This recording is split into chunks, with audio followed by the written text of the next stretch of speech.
In 3, 2, 1.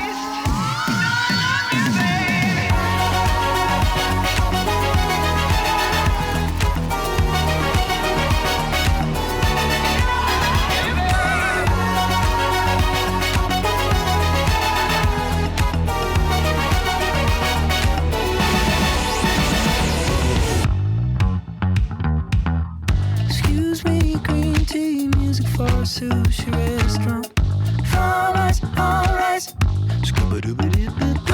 Music for a sushi restaurant. Music for a sushi restaurant. Music for whatever you want.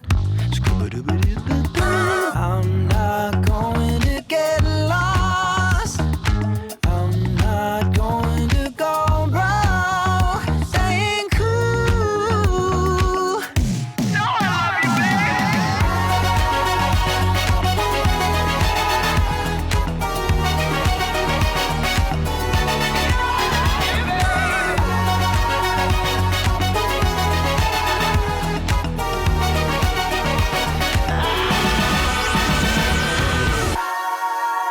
If the stars were edible and our hearts would never fall, could we live with just a taste?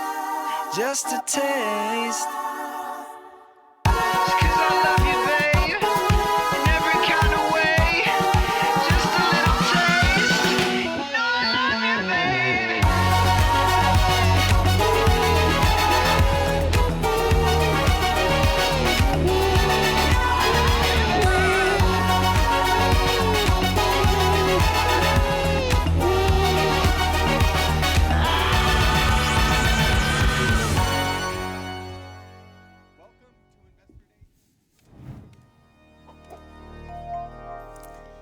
Good morning and welcome to Lemonade's first ever Investor Day. My name is Yael Wissner-Levy and I'm the VP Communications here at Lemonade. I am thrilled to be with all of you here this morning in our New York Soho offices and with all of you joining remotely online from around the world. I'm going to quickly read through some necessary disclosures and then we'll hear from our Lemonade leadership, answer some of your questions, and get on with this day. So the recording of today's investor presentation that we will discuss today is also available on our IR website, investor.lemonade.com. I'd like to remind you that management's remarks on this call may contain forward-looking statements within the meaning of the Private Securities Litigation Reform Act of 1995. Actual results may differ materially from those indicated by these forward-looking statements as a result of various important factors, including those discussed in the Risk Factors section of our Form 10-K filed with the SEC on March the 1st, 2022, and other filings with the SEC. Any forward-looking statements made on this call and today in these presentations represent our views only as of today, and we undertake no obligation to update them. We will be referring to certain non-GAAP financial measures during today's presentation, such as adjusted EBITDA and adjusted gross profit, which we believe may be important to investors to assess our operating performance. Reconciliations of these non-GAAP financial measures to the mostly directly comparable GAAP financial measures are included in our investor presentation. Our presentations also include information about our key operating metrics, including in-force premium, premium per customer, gross loss ratio, and net loss ratio, and a definition of each metric, why each is useful to investors, and how we use each to monitor and manage our business. So in today's presentation, we hope to demonstrate to you three main points. The first, that Lemonade has a structural technological advantage that will manifest as a superior loss cost and expense load over time. Secondly, that we have an inbuilt edge in acquiring and delighting new entrants, and their full value will unlock as we grow with them over time. Finally, that we have an advantaged long-term business model and a path to profitability. And it's really precisely the structural technological advantage that begets us this inbuilt edge when acquiring new entrants. And it's the combination of both the structural advantage and the inbuilt edge that leads us to an advantaged long-term business model. This morning, we're joined today by our co-founders and co-CEO here in the room, Shai Wininger and Daniel Schreiber. Daniel will be kicking us off and sharing our long-term strategy for running our business and the technology that we're deploying. Maya Prosor will then follow, our Chief Business Officer, and give you our product-by-product runway and practical applications in how we run our businesses product by product. Finally, Tim Bixby, our Chief Financial Officer, will share the financials and some of the modeling work that we've been doing. We're going to conclude, of course, with Q&A. And while each of the speakers are coming from different perspectives, it's really the combination of those 3 points that I just laid out that are a common thread throughout each of the presentations. So I ask that you keep that in mind today as you listen in and tune in from around the world. And with that, Daniel, the stage is yours.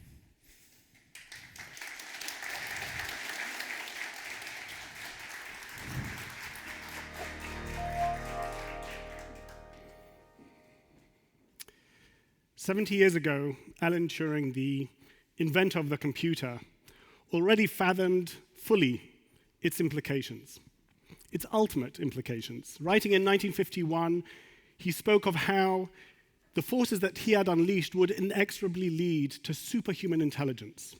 In his own words, "It is customary to offer a grain of comfort in the form of the statement that some peculiarly human characteristic could never be imitated by a machine, but," he added, "I cannot offer such comfort." A lightning review of how AI has developed since the days of Turing until today, and a snapshot of where we stand with a little bit of a propensity to look forward to where we're going, will form a great backdrop for us addressing the question of how technology and AI will impact insurance writ large and the prospects of Lemonade in particular. Well, AI, as I say, as a theoretical framework kicked off in the 1950s, and there were various starts and false starts and attempts and disappointments, winters by different names. And then in the 1990s, AI started becoming genuinely interesting, 40 years after it began. Perhaps the seminal event is in 1997 when Kasparov loses to Deep Blue, IBM's supercomputer, 3 games to 2, and suddenly AI has beat the best of humans at something that we thought was quintessentially human. Now, the AI that beat Kasparov was what we today refer to as good old-fashioned AI. It couldn't do anything that it wasn't explicitly programmed to do, and it bested Kasparov because of its brute force. In fact, it was grandmasters who programmed the computer. Now, unless you are a world champion at Jeopardy or a grandmaster at chess, AI wasn't really a feature in your life in the 1990s. And it really wasn't until 10 years ago that AI started getting to levels of applicability that affected all of us. And there really big machines were met by big data, and suddenly old frameworks, theoretical frameworks like machine learning and deep learning, revealed their true power. So that today, Google can translate from any language to any language without having been taught how to do that. Google Images can recognize me in some obscure photo far better than my mother can. And when AlphaGo beat the world champion in the game of Go, it did it without any grandmasters teaching it anything. It played against itself, 1 billion games in a day, and by the end of the first day, it was better at Go than all of humanity's accrued wisdom over 5,000 years of playing the game. So pretty powerful stuff. But machine learning and deep learning, as they've come to be familiar to us, are fairly narrow in their scope. They do what they've been set out to do. They have specific tasks and they perform them at a superhuman level. What's happened in the last, in theory, few years, but in practice only few months, is what some people are referring to as a third generation of AI, or generative AI, as it seems to be emerging and being called. And these are AIs that are trained on absolutely staggering data sets known as foundation models. And what's amazing about them is that they have emergent intelligence. They are proving themselves able to do things that nobody taught them how to do, that they weren't even intended to be able to do, with some fun consequences. I'll show you a couple of examples. So I gave an instruction to one of these AIs. It's called GPT-3. I said, write a Shakespearean sonnet about AI and insurance. Now, bear in mind, this AI had never been told who Shakespeare is, or what AI is, or what insurance is, or what a sonnet is.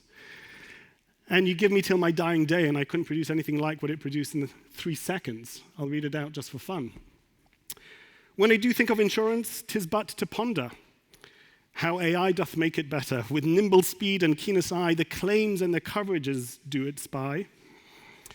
And in a trice, with little fuss, the benefits and the best rates thus are found and given with but a click.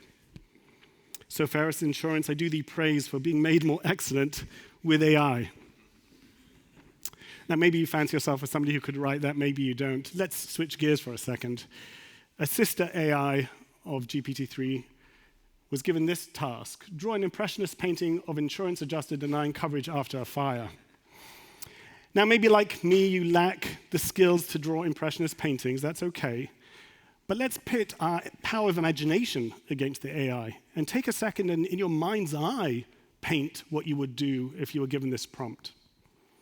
Well, this is what the AI produced. Pretty sophisticated, pretty subtle, pretty complex. And if we're pitting imagination against AI, let's take it one step further. I asked AI to render a photo of an insurance agent made out of a salad on a table. You want to try that one in your mind's eye for a second? Pretty cool. And finally, though I could do this all day, I asked it to create a 1960s photo of a despondent insurance broker in a red dress sitting at a desk full of paperwork with fluorescent lighting, taken using a 50mm lens, expired Cinestill 800T film, and an oversaturated filter. And it came up with this haunting image of a woman in fluorescent lighting in the 1960s in a red dress, and she looks pretty despondent. And nobody told this AI what despondent means or what insurance means. And the Cinestill film that I put in the prompt was only invented a few years ago. This image never existed, this woman never existed. It's pretty awesome what AI is able to do today. And it's really against this backdrop, and with this kind of in the front of our minds, that I'd like us to start considering how Lemonade has approached the world of insurance. Because, as we've stated from our founding day, Lemonade has been established as an AI doing insurance. That is the foundation upon which our company is built. Those are the fibers that run through our company. So we gave ourselves a prompt a couple of years ago. I said we're going to look at 2 pictures from our IPO prospectus. Well, draw a schematic of insurance as a neural network. And this is one that we produced, not the AI. And the picture that formed part of our prospectus those 2.5 years ago was making the following point. Lemonade has but one brain. It is vertically integrated. All of its systems are interconnected in powerful ways. The same intelligence that sells policies, handles claims, answers customer inquiries, identifies fraud, it's all one centralized intelligence. I want to put it to you as we go through the next few minutes together that this kind of AI, this kind of platform, this kind of insurance company could mark the dawning of a new age in insurance. Hyperbolic as that may sound, I'd like to try and make the case for that. The closest analog that I could find to what I think may be going through, what insurance may be going through today, happened a while ago in the scientific revolution, in the 17th century. In the 17th century, a lot happened in the world of statistics. Pascal and Fermat framed the basics of probability theory. Jacob Bernoulli formulated the famous law of large numbers. And suddenly, statistics was put on a firm footing in a way that it never had hitherto. Now, insurance is fundamentally, at its core, the business of monetizing statistics and data. And it would therefore be no surprise if there was a discontinuous innovation in the field of data and statistics for that to expose a rift, to create a disruption in the world of insurance, and for it to advantage people and companies formed post that rift. And so it was. Not a single insurance company, and they've been around for many, many, many millennia, not a single insurance company that predated Pascal and Fermat survived the scientific revolution. Whereas the new founded companies in the late 1600s and early 1700s that use these newfangled ideas about how to handle statistics and data, well, they have not merely survived, but they have thrived for these 300 years. But let us not confuse longevity for immortality. Because what we are living through now, the digital revolution, is akin to the scientific revolution in the changes that it is creating in the world of statistics and data.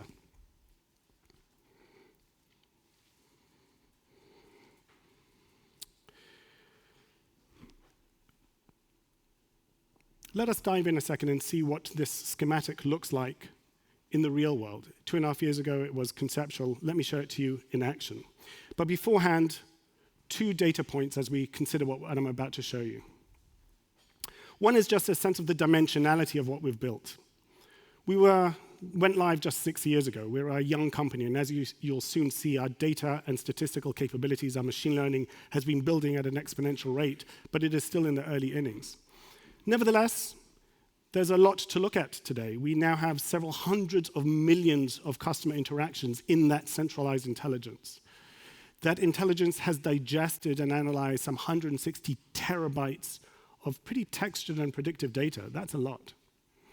And all of that has resulted to date in about 50 machine learning models, which are, at first approximation, AIs unto themselves. So we have different AIs trained to do different things using these data sets. But while the sheer magnitude of the data is impressive and important, it actually misses the most important point. It is not the tonnage of data that matters, it's the interconnectedness. And this is where traditional insurance companies falter. Systems built higgledy-piggledy over years and acquisitions and decades in different geographies that are not connected are very poor at doing what we're talking about. You have data lakes that are a mile wide but an inch deep. By the way, talking about intelligence, this is how the human brain works, right? We have something like 100 billion neurons in our brain, but intelligence doesn't lie in the neurons, but in the connections that they make. Each neuron has some 10,000 synapses, which are the connections, and therein lies intelligence. And this is where the traditional model falters. From the schematic, I'd like to shift gears and give you a live demo of some real stuff. On the screen now, what you're seeing is a live feed of a visualization of Lemonade's actual customer cortex and its systems. And I'll talk you through what we're seeing. It is beautiful, but it is also a little bit confusing at first. And I can manipulate this, and we'll zoom in and out and enjoy ourselves as we go about this. But let me try and show you a little bit of what we're looking at. So I'll white them out, and I'll go through the different colors and explain myself. At its core, you can see several pink balls, relatively big. And these are applications. Some of these will be more familiar, some will become familiar as we go through the day. So for example, AI Maya, if any of you have met Lemonade before or played with our bot, you'll know Maya is the bot that sells policies and insurance.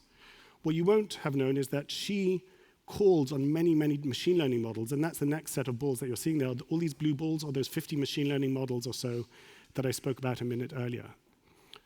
Each of those machine learning models in turn is fed by hundreds of features. Features are data points that the machine learning has found to be highly predictive out of a plethora of potential data points. And then the yellow balls each represent a data set. I mentioned 160 terabytes of data, hundreds of millions of interactions. You're only seeing a few yellow dots because each one contains within it millions or tens of millions or hundreds of millions, sometimes billions of data points. So we've got rid of all the data and just shown you the structures so that it doesn't get overwhelming. And one of the points I really want to drive home now is if we stay on AI Maya here for a minute, see if I can find her dot there.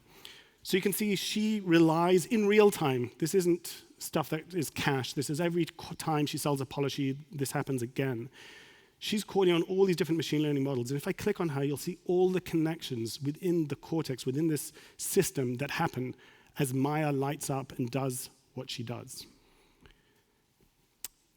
There's another model I'd like to spend a minute on here. Let me darken out Maya for a second.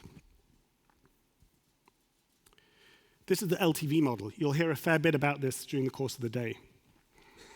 Our LTV model is a series of AIs. You can see all the blue dots there that are lit up, and a stunning amount of data and other stuff behind the scenes. You can see that lit up now. I'll zoom out a bit and you can get a vantage point. But you can see again that a big chunk of our brain lights up. In fact, once we light up Maya as well, you see that between them, they all are interconnected in powerful ways. At any rate, staying with LTV for a second, the LTV model is a series of AIs making real-time predictions. Every single prospect, every single customer that comes into Lemonade, these machine learning models light up, the whole system here lights up, It makes a series of predictions. The ones that I want to highlight to you are it will make a prediction about how likely a customer is to churn. In other words, talk about lifetime value. What is going to be their lifetime? Are they going to be here for a month or for 50 years? How likely are they to claim? And what will be the severity of their claim? And how likely are they to cross-sell and buy another policy? These are some of the most important variables in our business. So those 3 C's, other things as well. But if you think about it, once I'm able to predict those 3, and I know what I'm paying to get the customer, the CAC, the customer acquisition cost, I can start making highly pointed decisions about how to allocate resources. Because what LTV is really doing is it's showing me, and it will produce a dollar number at the end of the day, which is all the dollars I'm going to spend on this customer, paying claims and otherwise, all the dollars I can expect from this customer in premiums, apply a discount for the time value of money and produce a dollar amount and say this customer's lifetime value collapsed to today is $1,300, $5,000, negative $2,000. Insurance is a business that some customers you don't want for free. So we now run our business in tremendous reliance and increasingly using these LTV models. So we've seen a little bit about how all these systems interconnect. And I put it to you that there isn't another insurance company in the US for sure, in the world most probably, who has something akin to what I'm just showing you right now. Let's try and look at some of the applications and implications of what I'm showing you. Again, for the first time, sharing here real-time data from our systems. This is connected to the web, which is why I'm on a different computer, showing you a real feed from our business, although we're starting at a time-lagged spot. If you look at the bottom of the screen, you'll see the dot there is on Q4 19. So this is the very first LTV model that we had 3 years ago. We're now in Q4 22. Every dot here is a homeowner's policy, so we're just going to look at homeowners right now, as it stood in 2019, and this is the machine's estimate of the value of each of those policies. Color-coded, light green is marginally positive, dark green is very positive. As it gets into the reds, it's negative. A couple of things as I step through this. By the way, at this stage, we had so few policies, and think about it, homeowners make claims seldom, so we had many fewer claims data. So the machine couldn't yet make predictions based on claims. It was using proxies. We could use churn, and we were using churn as some kind of a proxy. This was not yet a reliable model, and we knew it, and we didn't use it yet in production. As we step through, you'll see that the dots become more numerous because our business is fast growing.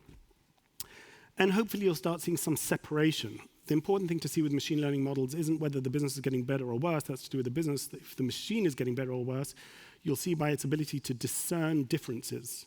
More lift, more nuance, less monolithic, more precise. But the real breakthrough for us was in LTV4. This is just 18 months ago. This was the first time that the machine said it had enough claims data to start making the kind of predictions like I shared with you. And it's the first time that we allowed it into production. Until that point, it was still just learning and being trained.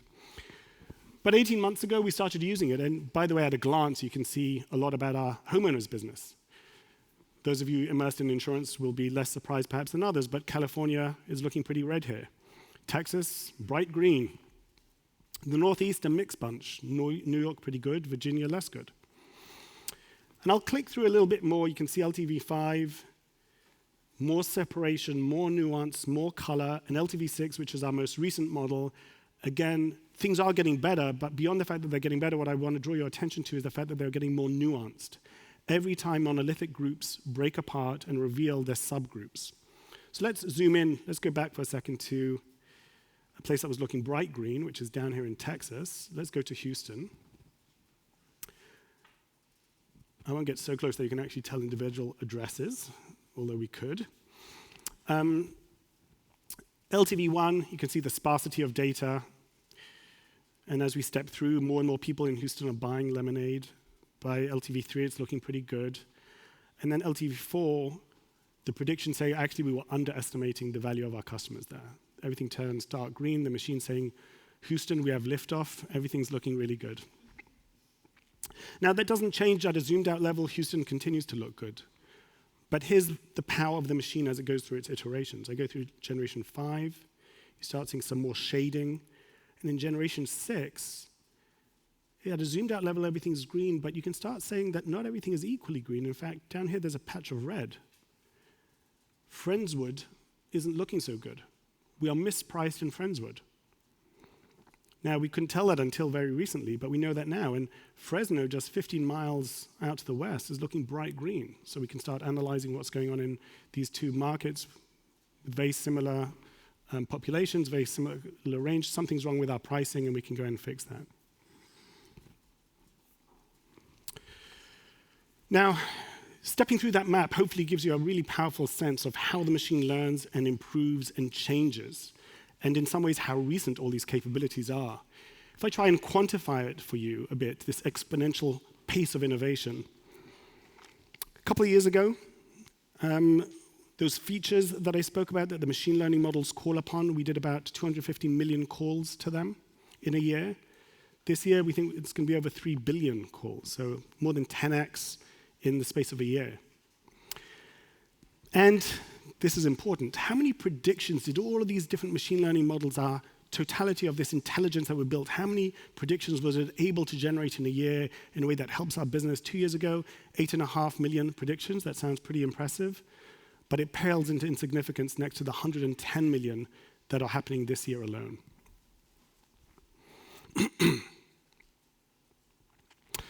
Why do we care about all of this? It's cool.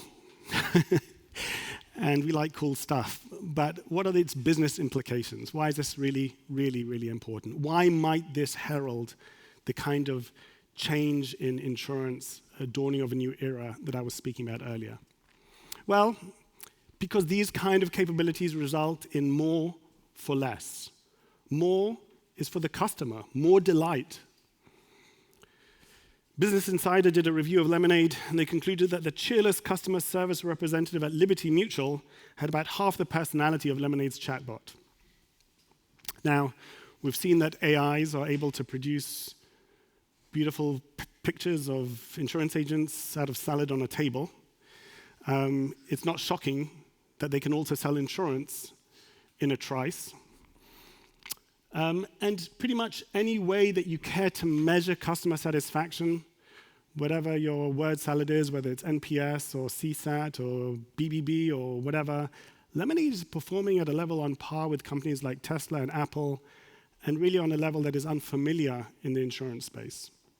Well, it's becoming more familiar in the sense that the mainstream arbiters of customer satisfaction have woken up and paid attention. So now J.D. Powers and Forbes and US News and reviews, all these guys are now ranking Lemonade when they're running comparisons at the very top of their rankings.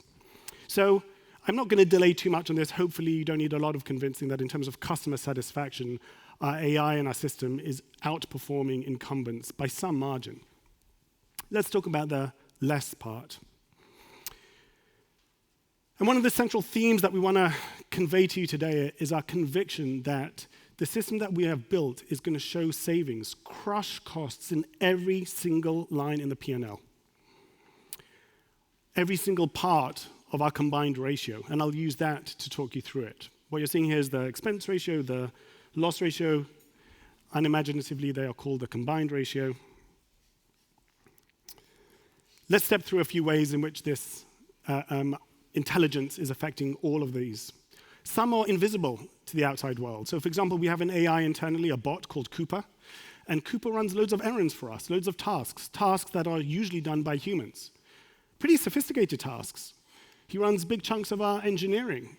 While he doesn't write code at the moment, he does do what's known as DevOps, which is establishing server environments, instantiating environments, giving them to developers, moving things into production. Last year alone, Cooper pushed about 12,000 production builds of software into production. 12,000. He saved us, we reckon, something like 10,000 human hours by doing that. And at the other end of the spectrum, you have Maya, with whom we are familiar. AI Maya and her associated APIs sell all of our insurance, 98%. And she does that in a trice. 90 seconds and you're done, no hassle, no commission. 95% of homeowners policies in America, give or take, are sold by humans. And they command something like a 15 to 20% commission, not just for the year they sell, but in perpetuity, and not just the policy they sell, but on all subsequent policies that the customer buys. Maya is much more forgiving in that sense. We spoke a fair bit about the LTV model. Our conviction and trust in this model, we're putting our money where our mouth is, quite literally. 86 cents on the dollar that we spent on marketing this past quarter was at the direction of the LTV model. The graph on the left shows two overlapping graphs. One is showing what the model says would be optimal. One is showing what we actually did. You can see that they're almost entirely on top of each other.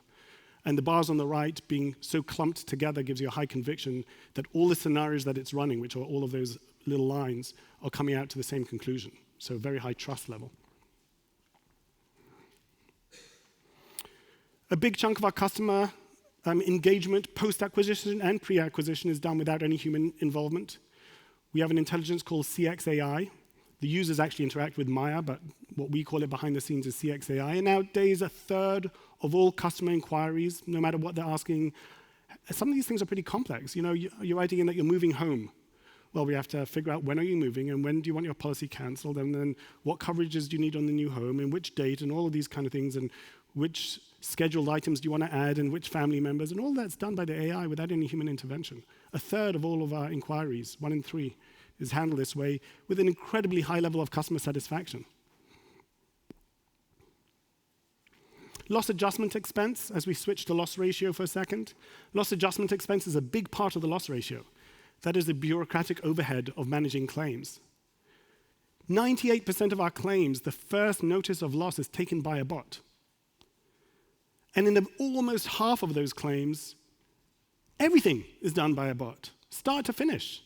Right through to asking you any clarifying questions, asking you for documents, you uploading a video, analyzing fraud detection, asking you all the questions and wiring money to your bank account, all done without any human intervention. By the way, as I write it, it's now the level of accuracy we audit this. AI Jim is performing better than humans in most of these tasks. Again, big chunk of loss ratio is fraud.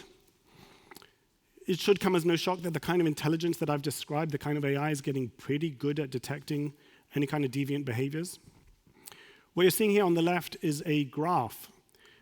The machine learning is scouring through all these data to look for connections to suspicious behaviors, something that, given all the time in the world, humans could never find. It's just much too much data to handle that way. And finding these connections in this graph is actually a graph of these connections. We now have 9 million connections that we've found within our data sets of suspicious behavior. And this, as you can see, is growing at an exponential rate, which means we're getting better and better and better, more and more and more precise at identifying these kinds of threatening behaviors. The financial impact is profound. These systems to date have identified about $100 million worth of fraudulent claims that we then inspected with humans and found to be fraudulent. It flagged $12 million worth of claims just from the fraudulent documents. We are now getting pretty good at identifying the fingerprints on a document of it being doctored in any way. You'd be shocked at the kind of things we see. But humans miss these things, AIs don't. We have something that we call Watchtower. Watchtower is a system that gets satellite feeds in real time from NASA to look for catastrophic events. It gets other data sources as well. And if it knows of something happening, it'll take preventative measures. A pretty terrible hurricane hit Florida 2 weeks ago, Ian. As Ian was approaching Florida, 6,400 Floridians turned to Lemonade for insurance. Watchtower kicked in and offered all of those people a policy so long as the start date was 10 days forward. 31% of them bought. So you get all the benefits of the fact that catastrophes do remind people that they need insurance without the associated risks. We're going to delay on the next few slides in Maya's presentation, so I'll fly through them. But telematics are a game changer. Profound, and in use at Lemonade at a scale that is simply being missed by the industry at large. In our homeowners business, we are using computer vision and natural language processing to identify incredible signals about the state of properties, and we'll delve into that more in a few minutes as well. And finally, and this too we'll come back to, For the very first time, we've now had a machine learning model adopted by regulators as the foundation of pricing for homeowners. And what you're seeing here on the image is what's known as a boosted tree. This is a form of machine learning, and each of those threads is a different path on which customers might go, and you end up with incredibly precise and nuanced outcomes at a level far beyond anything that traditional filings can get to. And this calls on the machine learning model in real time. Okay, there are a few buts that you might have. I have none. I'm going to try and anticipate them. And the first one is, but everybody's doing this. Cool, but this is now stuff that surely the incumbents, surely everybody can do what you're showing. And my monosyllabic answer to that is no. I'll elaborate. Anybody can pay a third party for a suite of software. Anybody can pay a consultant to run some analysis. What we're showing you today is different not in degree, but in kind. The kind of connections, the kind of systems upon which we are built, nobody else can do. Unless you were built this way from the ground up, you just can't make the connections. And it's through no fault of anybody else. If you founded your company in the era of the horse-drawn carriage, you optimized for that era, and you find yourself flat-footed going into the digital era. We have the good fortune of being founded in the digital era, and therefore we built it the way we built it. But no, I say this with some confidence, and having spoken to many of my colleagues, CEOs of large incumbents, other companies cannot do this. In fact, what I'm showing you is a sustainable competitive advantage that is already manifest if you look at the right places and will manifest ever more powerfully over time. I hope you take my word for it, but just in case you're suspicious, I want to share with you the viewpoints of 3 people, all members of Lemonade's team, who joined Lemonade from incumbents, from senior positions in some of the best and brightest in the industry. And let's hear in their own voice how they compare their experiences at those companies and at Lemonade. Hi, I'm Scott Fisher. I'm Lemonade General Counsel. I'm John Peters. I'm the Chief Underwriting Officer for Lemonade. I'm Sean Burgess, Lemonade's Chief Claims Officer. And a few years before I came over to Lemonade, I was the insurance regulator for the state of New York. Prior to Lemonade, I was a leader in McKinsey's global underwriting practice, and I was also a Chief Underwriting Officer at Liberty Mutual. Previously, I was Chief Claims Officer at USAA, a best-in-class company. But I can say without hesitation that the tools and technology that we're deploying here at Lemonade are simply unmatched in the industry. I don't know of another insurance company that has the capabilities that Lemonade has to use AI. And I can honestly say, I don't think there's another company with the vision or the DNA on innovation that Lemonade has. Its people, its tech, its general approach are second to none in the industry. I think one of the powers of having built our technology from scratch, and literally from end to end, from the moment a customer hits our website to the time we pay a claim, all of that's integrated and connected together. And those facts are a material competitive advantage in an otherwise really challenging marketplace. In fact, I don't see a scenario where incumbents will be able to get here from where they are today. It's a true structural advantage to Lemonade, and the best news is we're just getting started here. Okay. To my second but. So why aren't we seeing it in the financials? Lemonade is losing money and has a high loss ratio. How do you square that with everything that we've just seen? I'd like to make 3 points and try and explain that disconnect. The first is that we are seeing it in the numbers. It depends which numbers we look at. So we had a 94% loss ratio in Q3, but based on all the data we have, the business that we wrote in Q3 will have a lifetime loss ratio of 61. So the first point to understand is, are we looking at lagging indicators, which are the financials that we report quarterly, or leading indicators? And in a fast-growing business, you just saw literally on a map how much has changed in the last couple of years for Lemonade. But so much of our current financials is a result of what happened a year, 2, and 3 ago. So look at leading indicators rather than lagging indicators, and you'll get a diametrically opposite picture. I want to delay on this one for a second. I spoke about the LTV model. part of that model, it produces LTV, but on its way, it produces an expected lifetime loss ratio. Lifetime loss ratios are important because loss ratios tend to be front-heavy. Customers have the most claims, the worst loss ratio in their first year, gets a bit better in the second year. In our experience, they tend to be around their lifetime average loss ratio in the third year, and then they go below it in years 4 and 5. When you're selling business, you want to think about long-term profitability of the business. You don't care if they are loss-making in the first few months. You want to think about, will they be loss-making in a meaningful way over their lifetime? So you want to be forward-looking, not looking at a snapshot right now. And the machine learning model does all of that. And what it is showing you on the screen here right now is that in Q1 of 21, the cohort that we onboarded, not the totality of our business, the business that we sold in Q1 21 on aggregate across all of our products, the machine forecasted a lifetime loss ratio of 86%.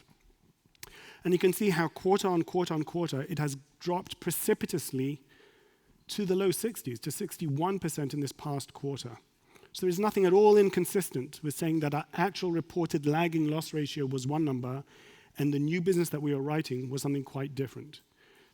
The loss ratio of the people that we sold policies in Q3 didn't impact our Q3 loss ratio almost at all.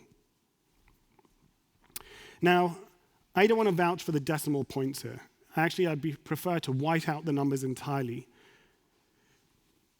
What I will vouch for is the trend line, because this is an apples-to-apples comparison. This is using the same methodology to evaluate the lifetime loss ratio. And you white out the numbers, and you can see that quarter on quarter on quarter, we are bringing in better and better and better business. To fully understand why there is such a difference between leading and lagging, I want to make my second point. Insurance in general, but Lemonade specifically, is front-loaded in its expense, in its losses. And the near-term financials do not provide a helpful metric, a helpful signal for long-term profitability. There are 4 ways in which we're front-loaded. The first is that as a company that is building all of its own technology in-house, that is getting all of its licenses itself, writing on its own paper, vertically integrated to its core, as you launch more and more products, and we've launched a lot of them over the course of the last 6 years, you are incurring all of those costs up front, all of the development, all of the engineering, all of the regulatory work. So you have all the building costs up front. You start off with a data disadvantage. You saw that beautifully on those maps and how sparse the data was and how long it takes years for those cycles to run through and for the data to accumulate. You have what's known as the new business penalty. Insurance insiders know this, that new policies, new business always performs worse than it will over time. And guess what? When you're new, all of your business has a new business penalty. For incumbents, maybe 10% of their business is new. For us, it's like 70 or 80%. And finally, I made this point fleetingly earlier, we are a direct-to-consumer company, which means that we incur all of the customer acquisition costs on day one. Broker-based businesses, they don't have that. There's no one-time expense up front. They have a partner taking a commission in perpetuity. So you add up all of those dollars, it may be much more than what we're paying, but it's spread out, it's peanut buttered over the life of the customer, it's not front-loaded in the way that it is for us. But here's the good news. All of these resolve themselves over time. When you finish building products, you sell them, and you start recuperating the investment that you made. Data disadvantages, as I hope I've demonstrated, at Lemonade turn into data advantages pretty quickly. I will tell you that today, 6 years in market, there is not an insurance company in the US that we would trade data sets with. New business penalty, well, business seasons all on its own. If you're growing super fast, you'll still have loads of new business, but you know where it's going. And finally, the beauty of acquiring customers through CAC is that year 2, you're not paying anybody anything. So you end up with no commission sales for the rest of the life of the customer. Which brings me to my third point. Lemonade is built for scale. Our ambitions are expansive. I just spoke about how we're getting all of our licenses, launching our own regions, building our own technologies. You don't do that if you want to stay at the size that we're at today. You do that because you're envisaging many, many years of profound growth, and you're preparing the infrastructure for the company you intend to be, not for the company you are today. That means that you have an expense load that is disproportionate in the early days of the business, but that's the right thing to do if you're thinking about the long term. And using this image, you can see the denominator is what matters. The expense load isn't the problem. The problem is that we still have a small denominator, and an expense ratio is all determined by the denominator. The numerator matters, of course.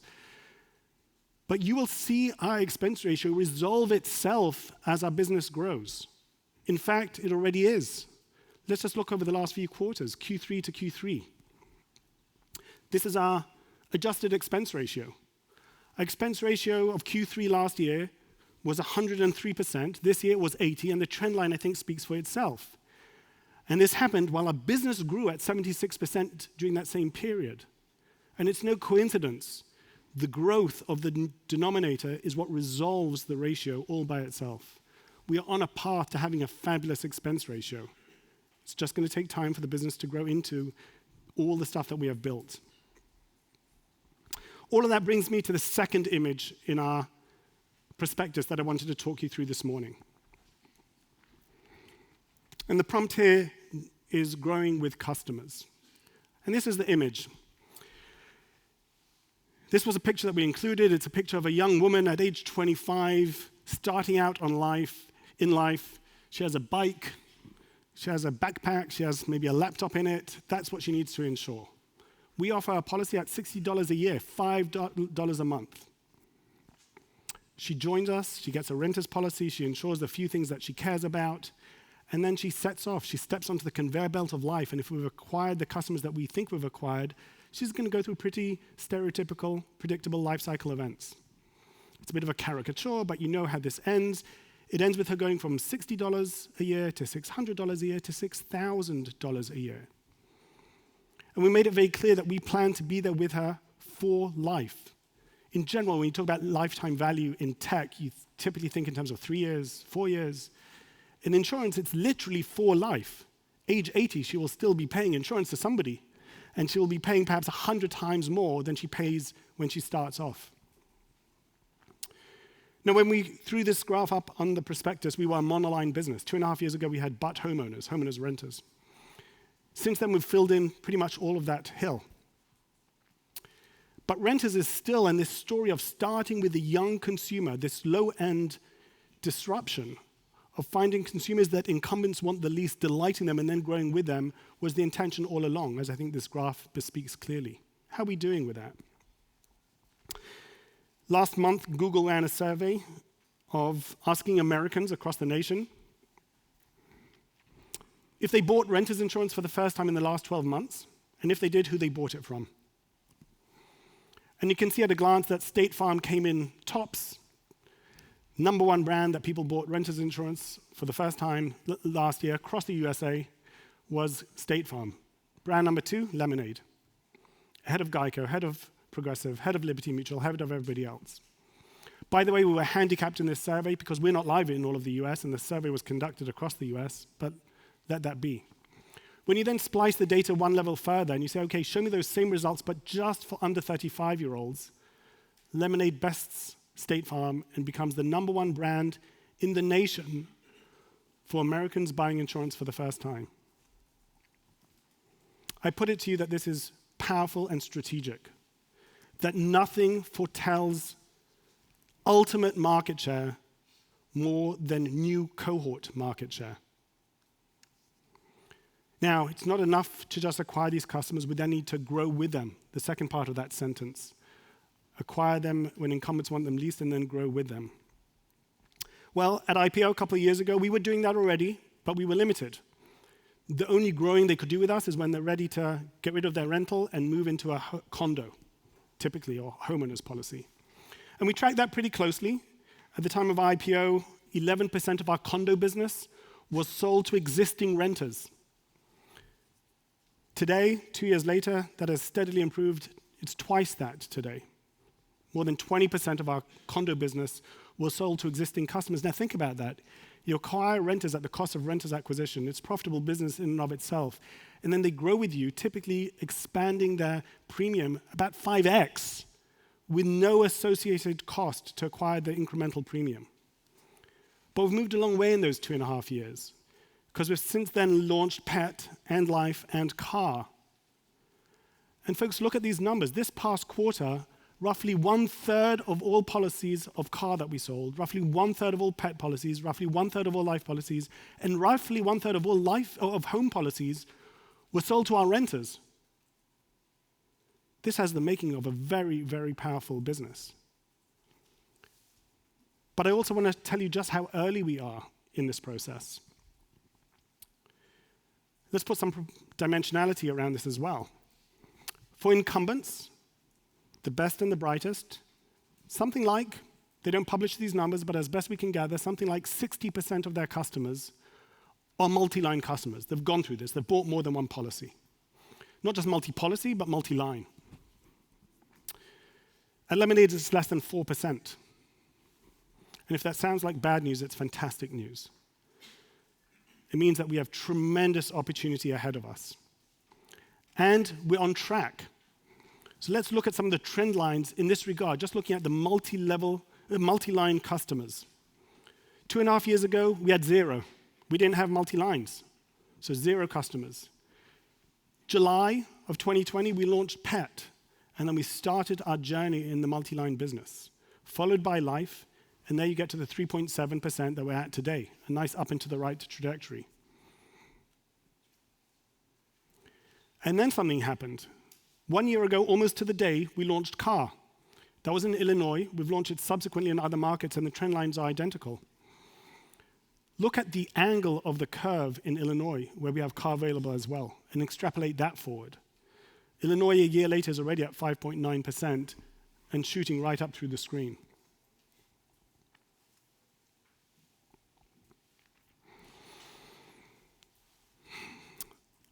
I want to wrap up my presentation and say the following. These 2 images that I've used as an anchor, as a visual aid to talk you through the building blocks of our strategy, when we drew them out 2.5, 3 years ago, they were ambitions. They were a statement to our investor community of what it is that we intend to do. Today, they are a reality. I've shown you the data supporting this young woman's journey. I've shown you literally our back-end systems and how they reflect the schematic that we drew those 3 years ago. And I put it to you, and as we go through the morning, we should return to this point again and again, that they represent a highly differentiated business model from what the rest of the industry does. Neither of these graphs could have been really presented to you by anybody else. They are highly distinct, highly differentiated, and I put it to you, highly defensible, because they are structural in nature. Now, we're just getting started. We have built the flywheel, and as I hope I've shown you, it's beginning to spin pretty quickly and accelerating. And I'd like to tell you where, at least we hope, it's taking us, and this will be my final slide. We're tiny. This is drawn to scale. Geico towers over us 50-1, more than. State Farm more than 100-1, others even more. We find it exhilarating that we could 10x our business and 10x it again, and State Farm would still be bigger than us. There's just that much headroom.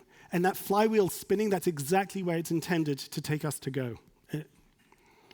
With every spin, our business not only gets bigger, it gets better, smarter. It learns from the data it generates. And that moat that I spoke of gets taller and thicker. To show how all of this impacts our business day to day and line by line, let me hand over to Maya, our Chief Business Officer.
It's great to be here. We've done a lot of great things, but we're just getting started. We spent the past 6 years building 5 incredible products. Each of these products represents a total addressable market of billions of dollars, if not hundreds of billions of dollars. My job at Lemonade is to manage our portfolio, and so it's great that we now have such a rich portfolio. But that's pretty recent. Up until 2020, we were a monoline carrier offering insurance in just 28 states. Today, we have all major personal lines. We have customers in 50 states, and even Europe's 3 largest markets. The question we ask ourselves every day is, where should we be spending that incremental dollar? Which product, what geography, which campaign would yield the best return to our investment? Not being able to look into the future, insurance companies oftentimes rely on information from the past.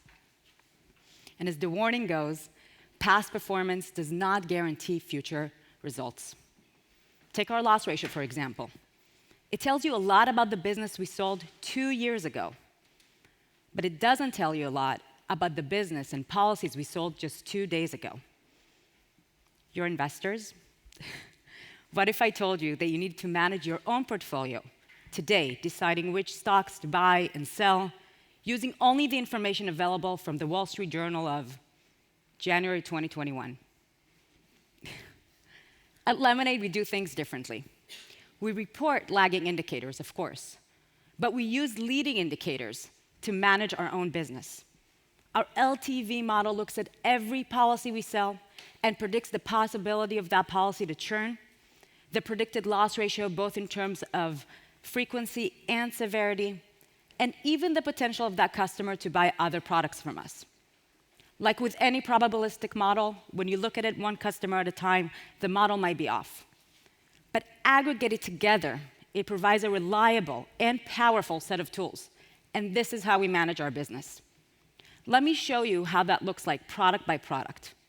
I'm gonna get through renters, pet, and life fairly quickly, and then I'm gonna spend a little bit more time on how we deal with the challenges that we have in home and car, as they represent the biggest potential for our growth in the future. We launched renters 6 years ago, and the short gist of it, it's doing great. It's profitable. We've been growing this product for the past 6 years consistently, and according to Google, we now have 9% market share. We've sold $223 million of IFP, which is exciting, but compared to our aspirations, the more exciting number is 1.4 million customers. As Daniel talked about, these are customers who are first-time insurance buyers, who've never purchased insurance before. And these are future homeowners insurance buyers, life insurance buyers, car insurance buyers. All of them are going to graduate into those products with 0 additional cost of acquisition. But we haven't even shifted our focus there, because many of these products are new to us. And what we're seeing is a lot of these renters are buying all of these products all on their own. This graph represents the contribution of IFP just from renters to our other product lines in the last few quarters. In Q3 of 2022, if you can squint, you can see $3 million of IFP coming to our car business, which is our newest product, just from renters. Mind you, we're available in just 3 states. The most bundled product for renters in the US is car insurance. We expect that line to overtake all other products and contributions. In Q3 of 2022, $25 million of our IFP for our pet insurance business came just from renters. Speaking of pet, we think about pet insurance very similarly to how we think about renters. These are younger customers. Many of them are first-time buyers of insurance. But what's more interesting is that this really creates a different relationships between us and our customers. It's moving us from insuring the stuff you love to insuring the ones you love. Our customers look at their pets as part of their family. And every time we engage with them and we pay out a claim, we create a deeper connection with them. which creates stickiness and more opportunities for us to cross-sell them and offer them other products. We're excited about pet insurance also because of its market, which is essentially a blue ocean. Only 2.5% of households with pet have pet insurance. There's a lot of room to grow. One of the reasons why pet owners don't buy pet is because of awareness and education. We've built a phenomenal product that has been able to be broken apart, and so every customer can buy exactly what they need for their pet and understand the value of what they're buying. This market is growing 25% year over year, and we're growing 4 times faster. In the past year alone, we've doubled our pet business. And we just announced a strategic partnership with Chewy, offering Lemonade pet insurance to its 20 million online customers who are already used to buying pet insurance online. And the numbers show this. Numbers for pet insurance are looking really great, but the number that I want to focus on might be less obvious, and this is the number of claims. We've had 450,000 pet claims in the past 2 years. The reason why we love pet insurance and why this number is great for us, it's because pet is one of those products that has a really low severity and high frequency. This is a product that is meant to be used. You're meant to be taking your pet to the vet a few times a year. This is how we price the product. And so every time you do that, we learn more about you and your pet, and we're able to price and underwrite these customers better. Let me show you how our pet claims look as opposed or comparison to all of our other products. The pink line is all of our pet claims, and the gray is all of our other products combined. It took us 7 months to reach the same number of claims we had in home in pet. Just think about that volume. So it helps us with loss ratio, it helps us with pricing, it helps us with underwriting, but it also helps us, might not be as intuitive, with the cost of handling claims. The more claims we get, the more opportunities we identify to inject technology and automation in the claims handling. And so when we just launched Pet, 36% of our premium went to the cost of handling claims. We're already down to 14% with a clear path by the end of next year to reach below 10.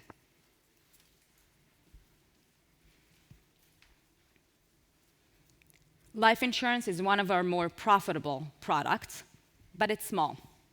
We haven't managed to crack the cost of acquisition in the current market, and so we've shifted a lot of our resources and marketing spend into other products. This is part of the power of what I mentioned at the beginning of having a portfolio. We focused mainly at cross-selling this product to our other customers, and so it's not surprising that 35% of our life customers have other products. The rest are coming to us organically, and it's reducing churn for the customers who are adding it. We're going to continue to monitor market conditions and push the marketing into this product when things change. Homeowners insurance is one of the cornerstones of personal lines. This is the product that our 1.4 million renters are going to graduate into. This is the product you stay with for many, many years, and the product that you bundle and add other products to. But almost mirror opposite to what I share with you about pet in terms of the claims experience, it's mirror opposite. So this is a product that has very low frequency and very high severity. And so for our data sets to be able to learn and be able to price and underwrite these customers, it just takes longer. And you can see that in our numbers. Our Q3 loss ratio was 119%. Highly inflationary year, some catastrophic events, not where we want it to be. But what I want to focus on and highlight is the gap between our ultimate loss ratio and our predicted loss ratio for the new cohorts for homeowners. Or more so, the trajectory of how far we've come and how much better we've become in underwriting and pricing new homeowners coming into our book. The way we use predicted loss ratio, and this is important, is in 2 ways. As Daniel mentioned, we want to look at the trend. We want to make sure that we're getting better and smarter with every new cohort that we're bringing in. And also, we want to find correlations between initiatives and decisions we're making with that trend line. So you want to see that impacting new cohorts coming in. This is a very powerful tool to manage a business today versus managing your data from the past. A lot of the things that we've done are going to take time to see them in our ultimate result. Rates are a really good example. This past year, we've re-rated 100% of our book and then started over again. Only 85% of the rates that we've submitted have been approved and implemented into the markets. But just 4.5% of it was still earned. It takes time for all your customers to get through the renewal process and then month over month start accruing the premiums that they're paying us. Another benefit that we're going to see in the future comes from our LTV. Our LTV doesn't know that more rates are coming. It just knows about the rates that were implemented. And so we expect the predicted loss ratio to continue to go down as the rates get approved and implemented into the different markets. I want to share with you a little bit of what we've done in just the past 12 months when it comes to underwriting and pricing for our customers for homeowners. When it comes to homeowners insurance, geography matters. California has been a tough state for insurance companies. We've seen a lot of insurance companies dropping business and discontinuing business in California. The combination of wildfires and a tough regulatory environment that doesn't allow you to raise rates as fast as you would like has really created a challenging condition. In the beginning of 2022, 30% of our new homeowners business was coming from California. Not surprising, it's a large state, and as other carriers are leaving, you're attracting more customers to Lemonade. But these customers were mispriced. And so by utilizing and leaning on the fact that we're a direct carrier, we're able to shift marketing dollars, as well as change some of our product flows and request more data from customers, and lower that percentage all the way down to 6%. Today, we discontinued our direct business in California. That's pretty recent, because we're not in the business of selling unprofitable business. And we will turn that back on once our rates get approved and we can rate our customers appropriately. Let me show you some of the things we've done in the past 12 months around underwriting. We've made a huge leap in the types of data and the data sets that we're using in order to underwrite our customers. To orient you, as Daniel showed you a little bit of the cortex, you should be familiar with this already. This blue dot is really where the model that decides on the different underwriting flows and questions and data sources that feed us and make a decision on whether or not we should be underwriting, we should be buying and binding that customer. We use many data sources. Some of them include the age of the house, the age of your boiler, did you do any renovations in the past year? But it's how we use these data sources that really differentiates us, because this feeds not only our underwriting review team, but this also feeds into our LTV model that helps us make marketing decisions. And so every dollar we spend, we know that we're making it on customers that are eventually going to get through our underwriting filters. And so making sure that we have a lot more efficiency in how we spend money. We don't stop there. We also look for additional sources of information that not be as obvious, but definitely make sense. How customers describe their homes on real estate websites is pretty telling. This home, for example, says that this home needs TLC inside. Our models and AI identify that the word TLC is usually correlated with disrepair. Disrepair is outside of our underwriting guidelines. And so we're able to flag this automatically to our underwriting review team, make sure they don't miss anything, but also make sure that we're underwriting the right policies. Inspection reports are a really useful tool for us to know the condition and everything you know to know about the home. I don't know how many of you have ever read an inspection report. It can be as long as 120 pages. On average, it's 60 to 70 pages of very complicated language, but really has everything you need to know. More than 60% of our homeowners are first-time homebuyers. And so for them, this inspection report, and for us, is really telling about the condition and what's happening in the house. But we do not want our underwriting associates to be reading through all these inspection reports all day long. We have thousands and thousands of homeowner quotes a day. What size of a team will we need to hire in order to review all these inspection reports? Our AI through NLP is able to read through all the inspection reports, cross-reference this with all of our approved underwriting guidance by state, and then flag any mismatch to our underwriting review team, saving us hours and hours and hours of human work, as well as eliminating human error. This looks like a great house. Who wouldn't want to insure this house?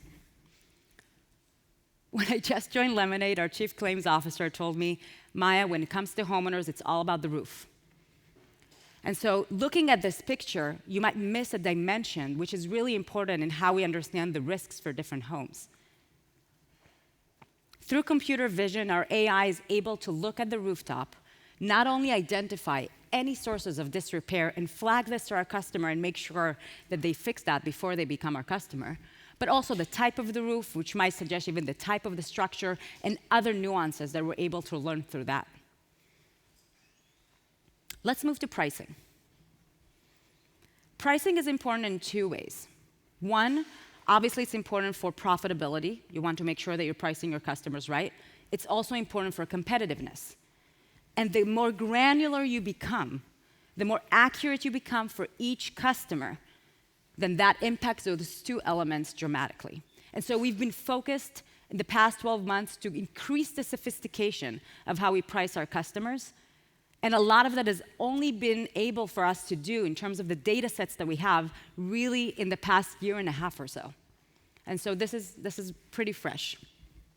Let me give you some examples of how the transformation we've done in the sophistication of our pricing. When we started Lemonade, and this was still true for about a year and a half ago, we were using territory factors of counties.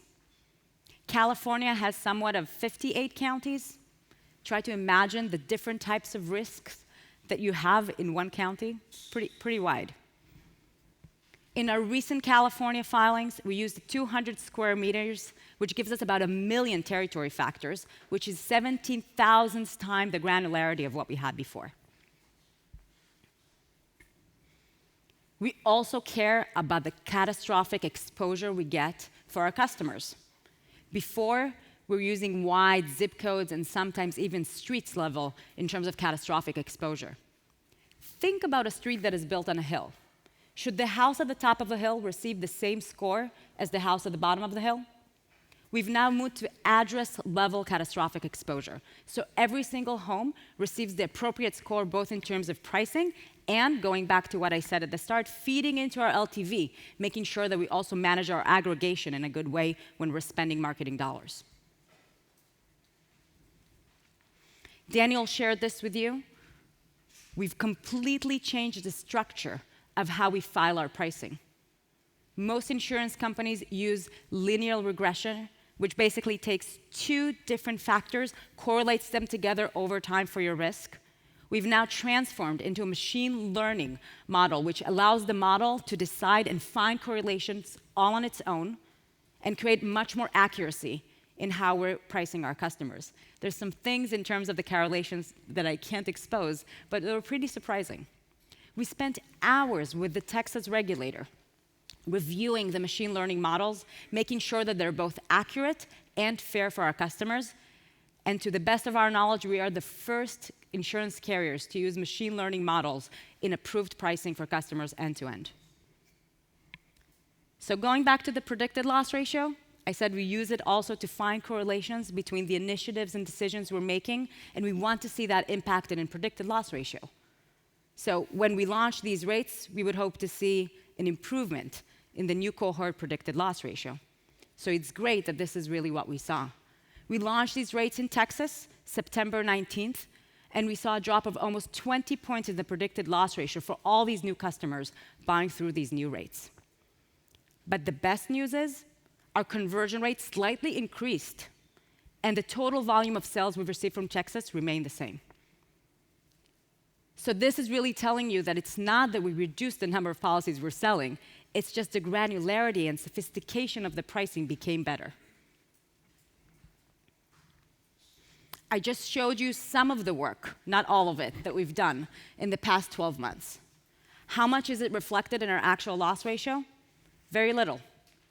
This is going to take time. That lagging effect that Daniel spoke about as well is really in full effect here. And so it's going to take time until you see it in our actual loss ratio for homeowners. But we believe that we're on the right path, we're making the right decisions, we're pricing our customers appropriately, and it will show in the next few quarters. I like to joke and say that the best thing that happened to home is car, but it's pretty true. In the past 6 years, we were selling renters and homeowners essentially with one hand tied behind our back. The way homeowners insurance is sold in the US is bundle, and we didn't have that. And so launching car was instrumental and very impactful for all of our business. It's a huge market, and from where we stand right now, essentially unlimited, and we're seeing huge pent-up demand from our customers and from people who are not our customers for us to come and launch Lemonade Car in their state. In fact, the #1 most asked question for our customer care team for car is, when are you coming to my state? We have over 300,000 customers in our car wait list. So growth is not top of mind for us. We believe that that would be something that we'll be able to grow with. We want to make sure that we're growing right and profitably. And in order to do that, we have to make sure we have the right data and that we're able to price and underwrite our customers in a good way. We also don't want to wait 6 years like we've waited with home. And so not surprisingly, and this is something we shared quite a lot about, the acquisition of Metromile was really essential in helping us building these data sets. Billions of miles driven, 10 years of driving data that we received from Metromile that we're still in the process of integrating into our systems. In fact, next month, we'll be launching our first LTV model for car. It took us 4 years to do that for home. So really crunching time and being able to get faster to the area of accuracy for our customers. The second thing that Daniel touched on is telematics. We have 90% telematics. Across the US, there's just 4% adoption of telematics and 2% who keep it on ongoing. So at first approximation, every Lemonade customer is driving with telematics and no one in the industry is. And this is very powerful. Let me show you why. The way the industry prices customers for car insurance is by proxies. It looks at your age, your marital status, your credit score, to try and anticipate what type of driver you're going to be, and how well are you going to drive, and what are the chances that you're going to get into an accident. We don't use proxies. We use how you actually drive in order to determine your driving quality, in order to decide what type of risk you pose, and in order to understand what is the probability of you having an accident. That is dramatically different. Now, I said we're still in the process of digesting a lot of the Metromile data, integrating that into our systems. We also have had the car insurance product just 1 year on the road in just 3 states, so this is early days. But I want to show you some examples of the things we're already doing with this data. We know when our customers have had an accident. This allows us to initiate the first notice of loss automatically without waiting for the customer to reach out to us. We don't have to build, like other carriers do, huge teams that need to reach out to the customer, chase after them, and try to fill in the gap of data of what happened between you had the accident until you actually decided to file a claim. We're also able to be there for our customers when they need us. We prompt a digital prompt for our customers when we know they had an accident.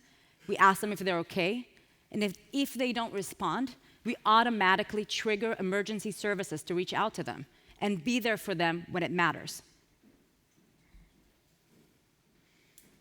We're able to identify if other people from your household are driving your car as well, people that might have never gone through the quoting process and have never been priced.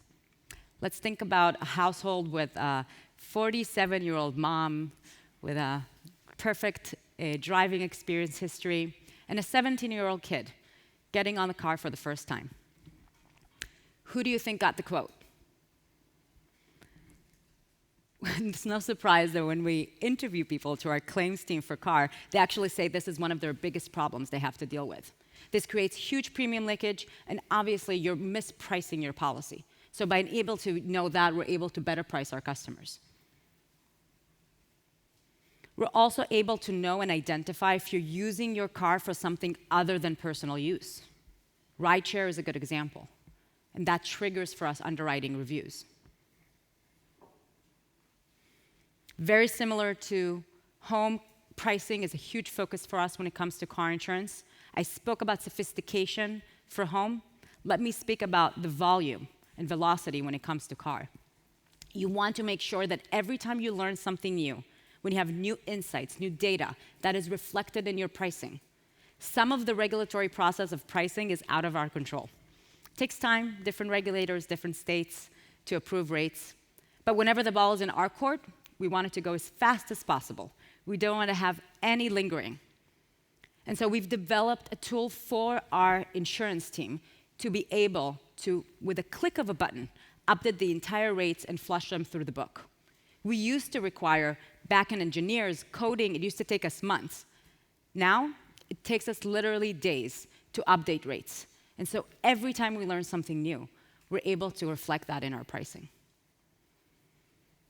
This is really building us for scale, as Daniel mentioned, making sure that we have all the tools, platforms, and infrastructure that we need so that the volume of these products grow. We're able to price them, underwrite them as accurately as possible to make sure that we hit profitability.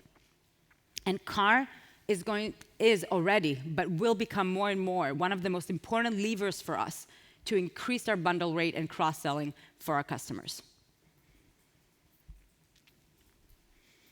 I'm glad I've had the opportunity today to share with you in more depth the types of decisions and the sophisticated technologies that we're deploying. And I hope that you now share, or at least understand, our convictions that the systems and the processes that we've built internally are setting us on the right trajectory. With every turn of that flywheel, our predictive data continuously grows, our machine continuously learns, and our pricing and underwriting become more refined and precise. This is putting us on a path to reach parity with some of the more established players in our industry, and then go beyond, which will have far-reaching implications for our business. To get a better handle of how this trajectory looks like from a financial lens, let me hand it over to Tim Bixby, our CFO. But before that, here are 60 seconds about a topic which is an immense source of pride for all Lemonade employees, the Lemonade Give Back.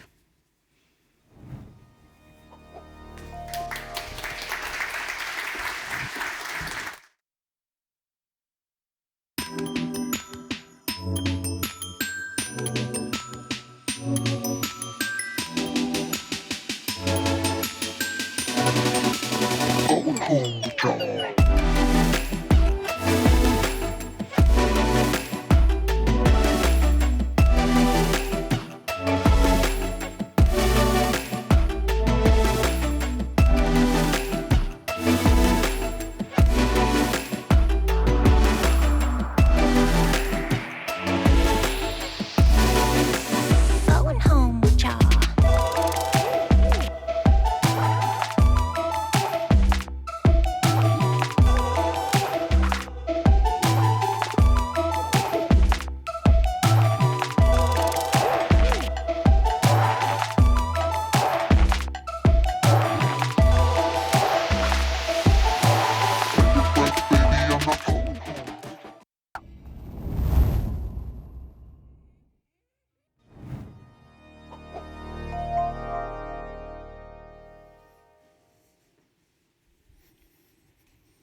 I'll take you through some of the metrics and the numbers and some of the modeling we've put together that underpin much of what we've talked about today, but also much of what we're thinking about in the days and quarters to come. I'll walk you through a 5-year model and a couple of variations with some sensitivity that we think will be very interesting and useful for most of you. We'll talk about cash, capital availability. We'll talk about some loss ratio detail. We talked a bit about our predictive loss ratio, our predicted future loss ratio. We'll talk a little bit about dig into our actual a bit more. We'll talk about our path to profitability. We'll also touch a bit on our surplus strategy, one of the areas of capital use for us. And I hope through the next few minutes it'll give you a better feel for some of the numbers and metrics underpinning what we're planning and what we've shared today and why we're confident about the next phases for the business. Now, a thing to think about is the environment we're in. The model that we're going to share, a path to profitability, getting to a place where the capital that we have on hand today gets us to cash flow positive, to break even. We have to be aware of the market that we're in. The market that we're in has certain conditions. We plan to put ourselves on a track where we are not forced to raise additional capital in a market where that is pretty expensive. 2 years ago, the world looked very different. Today, we have to be working within the reality of the market that's in front of us. Now, this is not a market of our choosing, and someday it will change, but today we're basing our decisions and the model we're sharing with you on that market. 3 main levers to think about in the cases and the scenarios that I'll walk through. Growth is a key one.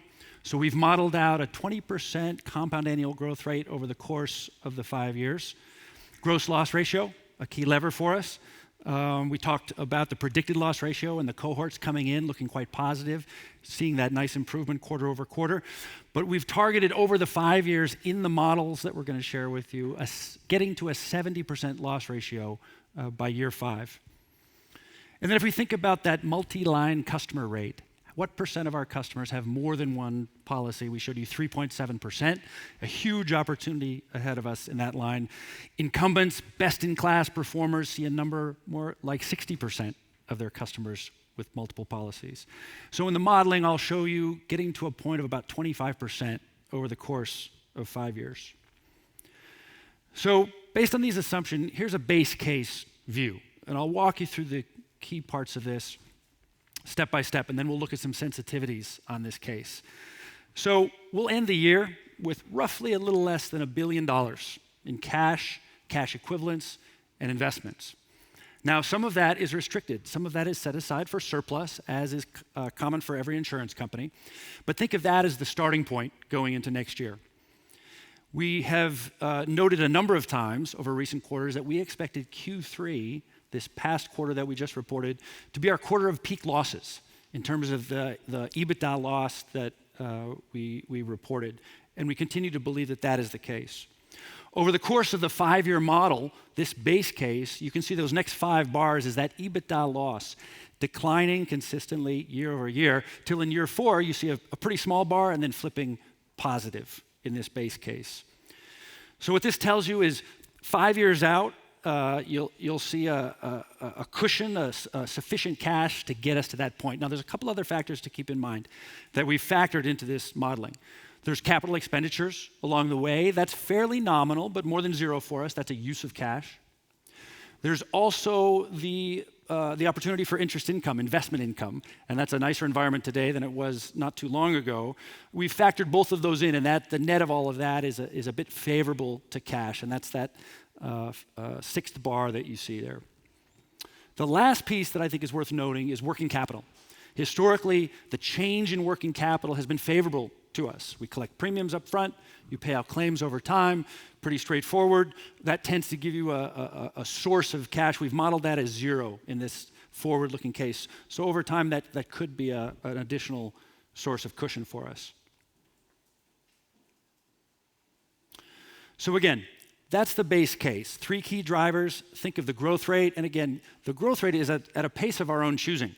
We deploy capital to acquire new customers, and we can adjust quickly, and we can manage that in a way that enables us to be thoughtful about how we deploy capital. So for this model, in this environment, with the goal of getting to that point with just the capital we have on hand today, moderating that with a 20% growth rate, 70% gross loss ratio, and that 25% multi-line customer rate. So this is that base case. Same case, a little different view, sort of a dashboard view, so we can compare a couple of other cases that we did.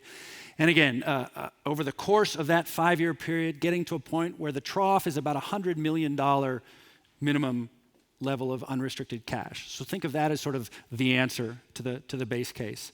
And then about 4 years out, mid-2026, turning from a cash EBITDA loss to a profitable position. So at the end of year 4. Let's look at a case now where things go a little bit better.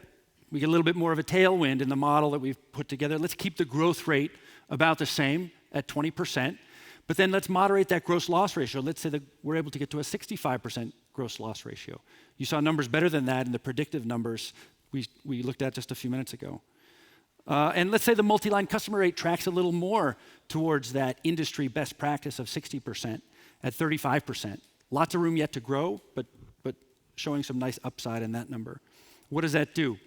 Well, the $100 million of trough cash almost doubles, $175 million now in this case with these additional tailwinds.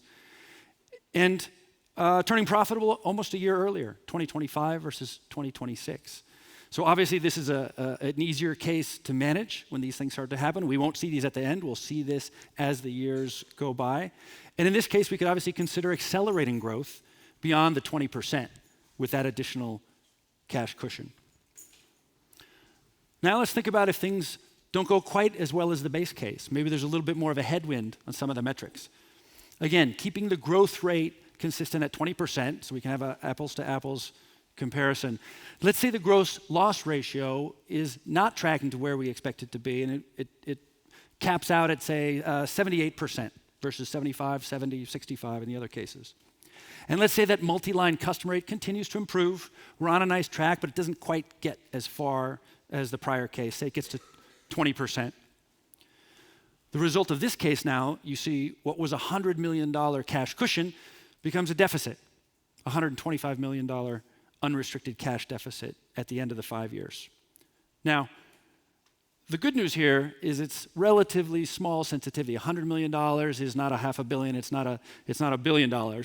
But we would unlikely watch these metrics unspool and do nothing about it. We would see this coming over the course of the earlier years, and we'd be able to make choices. Perhaps the market environment is a bit different. We're able to raise more capital. That's an option. Or perhaps we moderate growth. And let's show what that looks like. If we pulled back growth even further, let's say we were in a market where we chose for the cost of capital reasons not to raise more capital, we could pull growth back to, say, 12%. And the result is a transition back to that $100 million cash cushion that we saw in the base case. And again, profitability coming back in to about the same point at 2026. Now, to be sure, this would be a smaller company if the growth rate is dialed back a bit. But the big picture, the kind of takeaway I'd like to leave you with from these various cases is that we have ample capital to control our destiny. There are, because of what we've done in the past couple of years, we moved quickly to raise capital in a market that was conducive. And so we have the benefit today of not thinking out 3 or 4 or 5 or more quarters, but thinking out 3 or 4 or 5 or more years. So underneath these assumptions, we have some confidence and some metrics, and we'd like to share a little bit of that with you. Why do we think we can navigate this path? Well, a couple of things, some of which you can see externally. This is a view of our in-force premium over the course of the last 5 years. Steady, smooth, looks like a straightforward business tracking nicely over the course of the years. But think of the macro trends happening during the course of this period of time. A pandemic, shifting a company from private to public, significant inflation we haven't seen for decades, a bear market, a war in Europe. Yet, with these macro headwinds, Lemonade steadily moving upward and improving and growing over time. Some suggest that insurance is recession-proof. That may be a little bit extreme, but Lemonade in particular, within the world of insurance, I think has shown terrific and impressive resilience during this period, particularly when you think about some of the macro headwinds. We have a fair amount of visibility. We can see what's coming, not forever, but pretty far into the future. In fact, in just the time since we went public, about 2.5 years ago, each quarter we come, as most of you know, and we give our view of the coming quarter, all of our key metrics, how we see them spooling out. In 10 out of 10 quarters since going public, we've been able to hit our own guidance or exceed our own guidance every quarter. Now, this is the kind of thing you don't want to brag about too much because it's a record that may not last forever. But the reason that we have this visibility is just visibility is the nature of our business. We are large enough, we are multi-product, and so we can see into the evolving book of business with good confidence.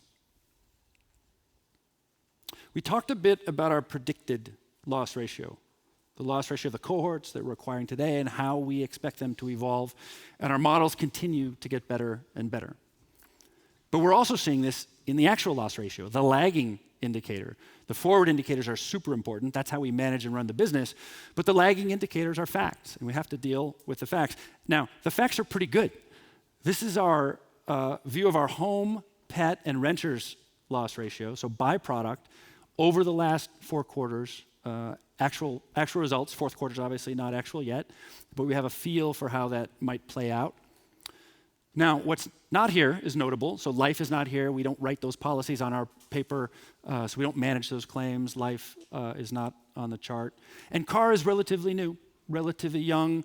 The product we launched a year ago is still relatively small and evolving, so not quite at this mature stage of these products.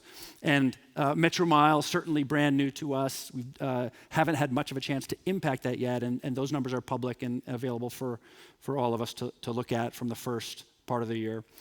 But a consistent trend, even in an interesting year from an insurance perspective. Home, tracking from 132% loss ratio, heading towards 117, estimated in Q4. Pet, 93%, heading to the mid-80s, 86% by Q4. And renters, the most mature aspect of the book, significant piece of the book, 61%. A little uptick there because of weather conditions in the recent quarter, but tracking to the mid-50s by Q4. So good progress, a consistent theme, and continued support for the fact that our predicted loss ratios are something that we can also rely on. I want to talk a little bit more about path to profit.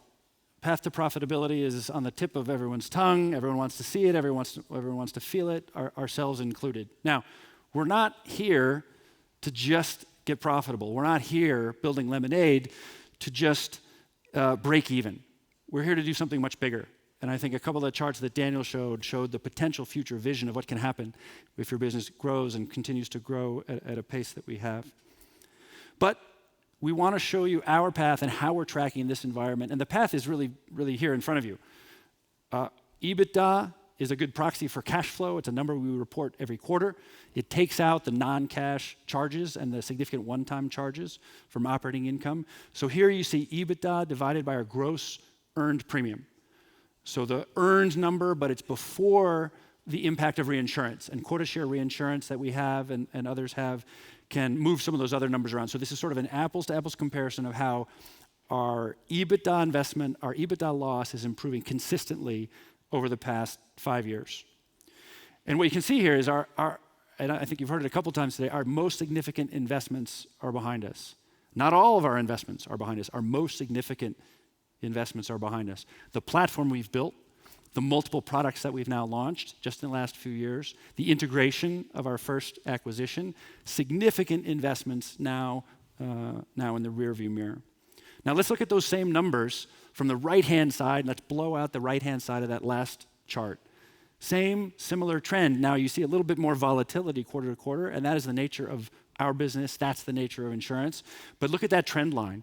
Even in this market, going public, launching pet, launching car, first ever acquisition, right in the middle of integrating with a wholly additional public company, steady upward progress up and to the right.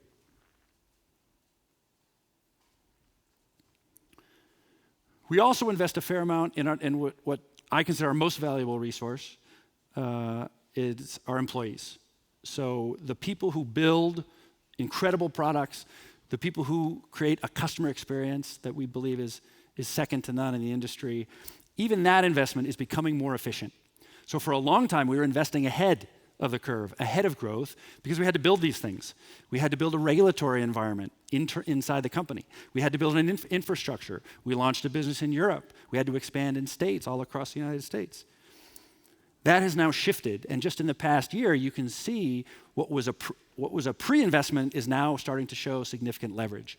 And what is on this chart here is in-force premium, so that very, very top line, the size of the book of business, divided by our number of employees. Over the last 4 quarters, 25% improvement in that metric alone, just in the past year.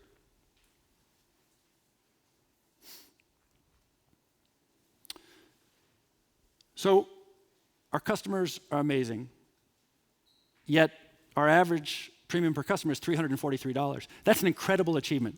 5 years ago, a little bit after I joined the company, our average customer paid us $138. Some of our first customers paid us $60 a year. So in just 5 years, 2.5 times greater premium per customer. In the most recent quarter, a bit of an uplift from the Metro Mile combination is in there, of course. But even before that, consistent upward growth in that number.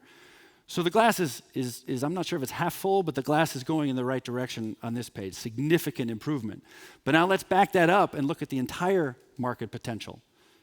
That same chart from the last page is now shrunken down to the left side here, and it's barely visible. That $343 of Lemonade average premium, it's there, you can see the arrow, but you can barely make it out on the page because this is the market we're in. This is the market potential that we're going after. The US average, maybe a home policy and a one-car policy, that's a greater than $3,000 premium per customer. That's the average.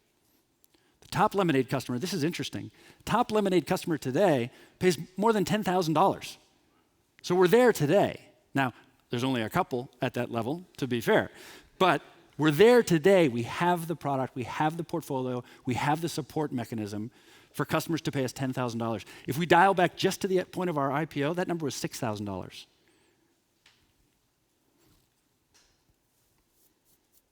Let's have a magic wand. Let's wave our magic wand. Let's say we added no more customers and we moved everyone to the average. That's a 10x business, a $6 billion business. We want to talk a little bit about surplus. There's a lot of insurance experts in the audience, and we want to talk a little bit about how we think about capital management. A reality of the assets that we have is that some of them have to be set aside. They stay in our bank account, but they have to be set aside and restricted for capital surplus. Every insurance company has this regulatory requirement. Important to note that it is still our money. It sits in our bank account. We can earn income on it. It's still on the balance sheet. It's an asset of the business, but it is restricted. We can't go out and acquire new customers with it. So we've simplified down some basic metrics to help you just get a feel for how we are thinking about it, how we've modeled it, how we factored it into the model that we shared today, and how we're thinking about it going forward, because there are some things that are evolving. So there's a simple ratio I'll use to kind of take a little bit of the complexity out of surplus requirements. There's a deep, complex model for every company that drives what your actual surplus need is.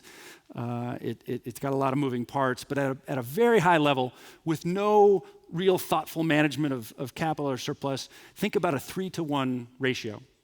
And what that means is, for every $3 of premium that we go out and write, $3 of in-force premium, we would have to set aside $1 of surplus into this restricted account. It's ours, but it's restricted. We can't use it. Now, we're going to be a little more thoughtful as others are, and we're actually in the process of setting up what's called a captive structure. This will be new to Lemonade.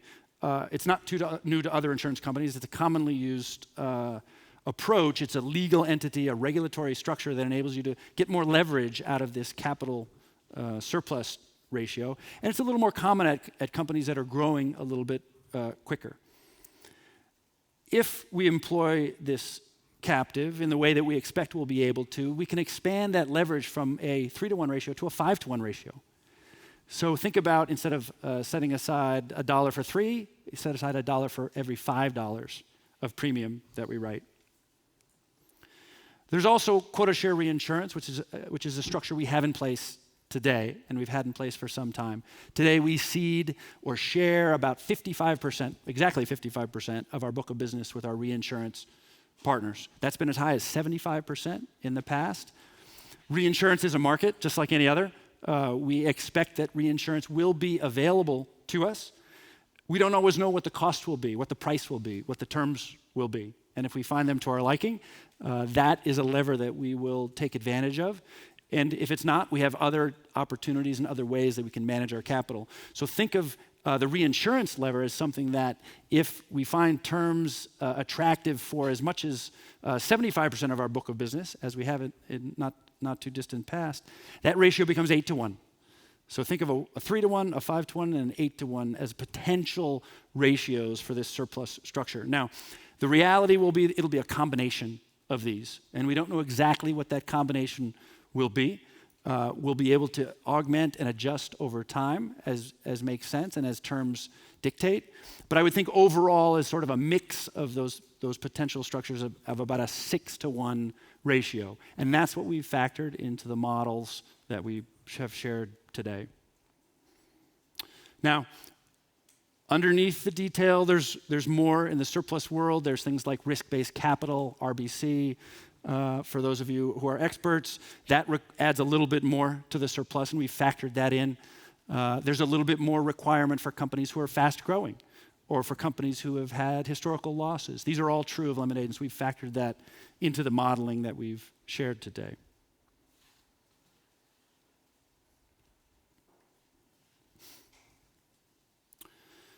So back to one of my first comments. We're not here to break even, although we expect to break even. It's a checkpoint along the way. We're here to build something big. We've already built something great. We've built a structure and a product and a user experience that we think is second to none on the planet and the world of insurance. But we're on track to build something that's much bigger. And if you maybe do a little what-if experiment with me, I think it would be a little bit fun. Today, we have 1.8 million-ish customers, $343 on average, about a 600-plus in-force premium business. Let's imagine we double our customer base. We've done that in just the last 18 months or so. Let's imagine we double our customer base again, and let's imagine that we take that average premium just up to half of the national average, 50% of the national average. That's another 10x business, 10 times where we are today, $6 billion in-force premium. And let's roll that tape forward a little bit further, and let's say we double it again. So we double once, and we double again. And let's say we take the average customer with multiple products that we're able to offer up to just 100%, equals the average in the US. All of a sudden, that $6 billion is now a $23 billion premium business. Let's apply a 12% operating margin. Let's apply a couple more points of investment income. That looks a little better today than it looked a couple of years ago. And I think that can give you a feel for why we're here, what kind of value and potential value we think that we can create. And if we double, and if we double again, and if we move that average price point up in the way that I described, we'd still barely be breaking into the top 10 of insurance companies in the US. And we'd have a less than 5% market share. This is why we're here. Break-even's nice, path to profit's even better, but this is why we're here. Next up is Q&A. And before we get there, we have 2 minutes on something that is very near and dear to the hearts of all Lemonaders, and we hope you as well.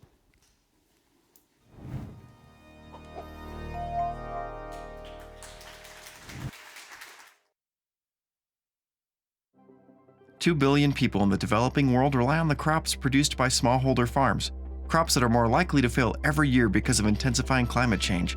A quarter of the world's population is at risk. In Africa alone, there are over 300 million smallholder farmers becoming increasingly vulnerable.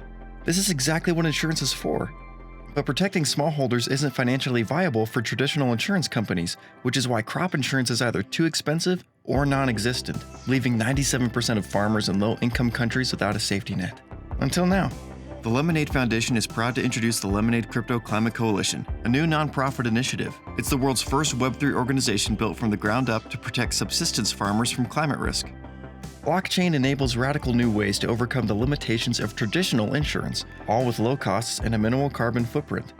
Our decentralized autonomous organization uses highly accurate insurance models, has replaced policies with smart contracts, and uses oracles instead of claims professionals, allowing us to do what was once impossible: accurately quantify climate risk and deliver instant and affordable protection automatically at cost to the people who need it most. Best of all, it's easy to access. Farmers can buy coverage from their phone, paying only their expected loss, and get paid automatically if their crop fails. No need to even make a claim. Here is Eunice Chasang on October 5th, paying just 83 cents to protect her maize crop in Kenya against failure. Traditional insurance needs local teams, but the Crypto Climate Coalition is infinitely scalable, ensuring a more stable future for billions of people. With the possibility to reach rural Kenya the same way it reaches Peru or Papua New Guinea, this is more than just insurance. It's community on a global scale.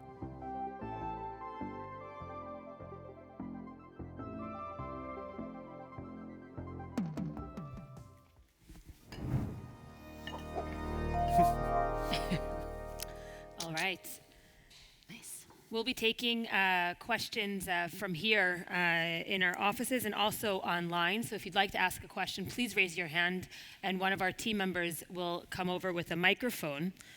I'll start us off online as we get warmed up in here. Tim, I'm getting a question from Darren Stark and Pierre Kwasmi. Both are talking around our G&A spending, asking if it's possible to cut it down by 50% and still support mission-critical operations, and in general, what measures are we taking to improve it? G&A spend, a topic that's near and dear to my heart. So one thing I should note is that we have talked a fair bit over the recent past about peak losses, Q3 being our period of peak losses. And what a period of peak losses means is you're continuing to invest during that period. G&A is no exception. Now, Q3 was a bit of an anomaly. We merged formally on July 28th with Metromile. So in Q3, you've got two things happening of note. One is the transaction itself closed. And in the numbers of Q3, there's $7.4 million of expense related to the transaction, one-time expenses. So that's detailed in our disclosure in our shareholder letter. And so for more detail, I would encourage you to look there. And it's also the quarter of, again, bringing the companies together. So you get sort of a double penalty. We've done quite well, I think, in optimizing some of those expenses in the folks that we've brought on, the synergies we're seeing between the businesses. So I would think of Q3 as sort of that maximum point because we're bringing those two companies together. And then over the coming period, we'll see things optimized. And our guidance in Q4 indicates our kind of first next look at how we see the expense lines evolving. Okay, I'm going to remind that you can raise your hand and a member of our team will come over. Maya, a question from Thomas Layton, who's asking what kind of actions we are taking to reduce loss ratio. So I think I shared quite a lot in my presentation in terms of the progress of both sophistication and a little bit of the granularity that we're now able to do in our pricing. And also each of our product lines needs different attention and different actions that we're taking. Renters is already profitable. But a lot of the focus that we're going to have is around rates, both in terms of velocity, but also in terms of the sophistication and granularity. And there's a lot of that happening already and will happen in the next few quarters. Okay. Tracy? Tracy Benguigui, is this on? Tracy Benguigui, Barclays. Tim, you mentioned the possibility of setting up a captive, and I recognize New York, your lead regulator, is a pretty tough one. Have you began conversations with your regulator? And I'm just wondering, would the captive be offshore? So it's relatively early in the evolution of the concept, and so we're at the point where we wanted to introduce the fact that it's something we have been working on.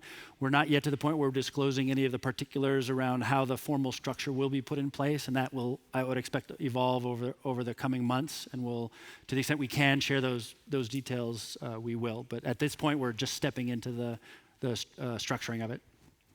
Okay, if I could just ask another one. Yep. On your predicted cohort lifetime loss ratio, you gave that slide from the progression from the first quarter of 21 through the third quarter of 22. I'm just wondering what the retention rate is of those customers. Like, what should we typically expect in terms of cycling out those customers so you get the fruits of LTV?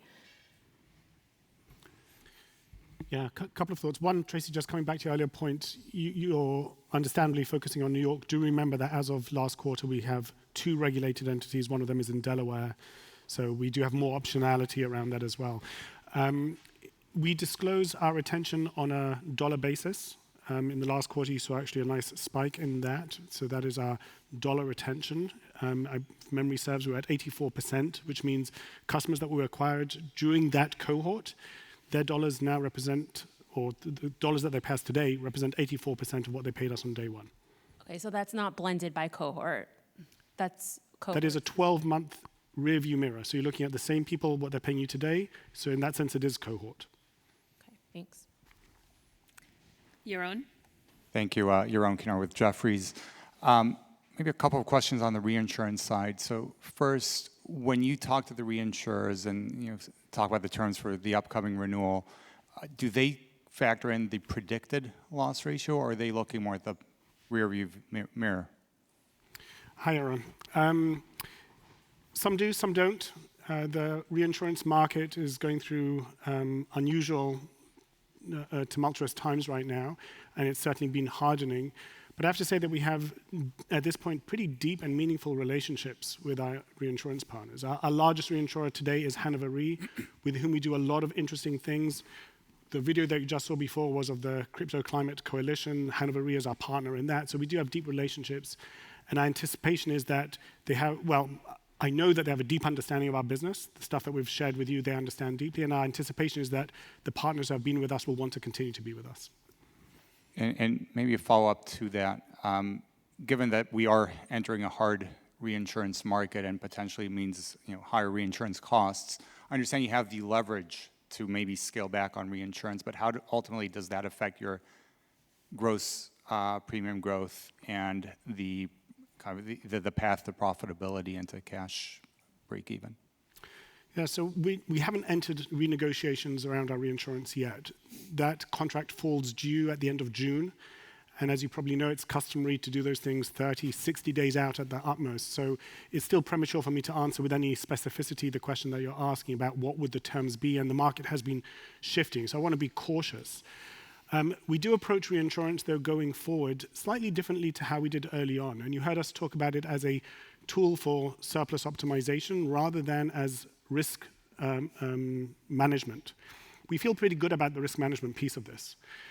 We feel like our business is now stable enough, diversified enough, both geographically and across product lines, and we have a handle on what we need to do in order to manage the loss ratio. So we are less interested in paying in margin stacking our business, if you like, in order to shift risk. We're much more interested in doing that as a way of optimizing capital.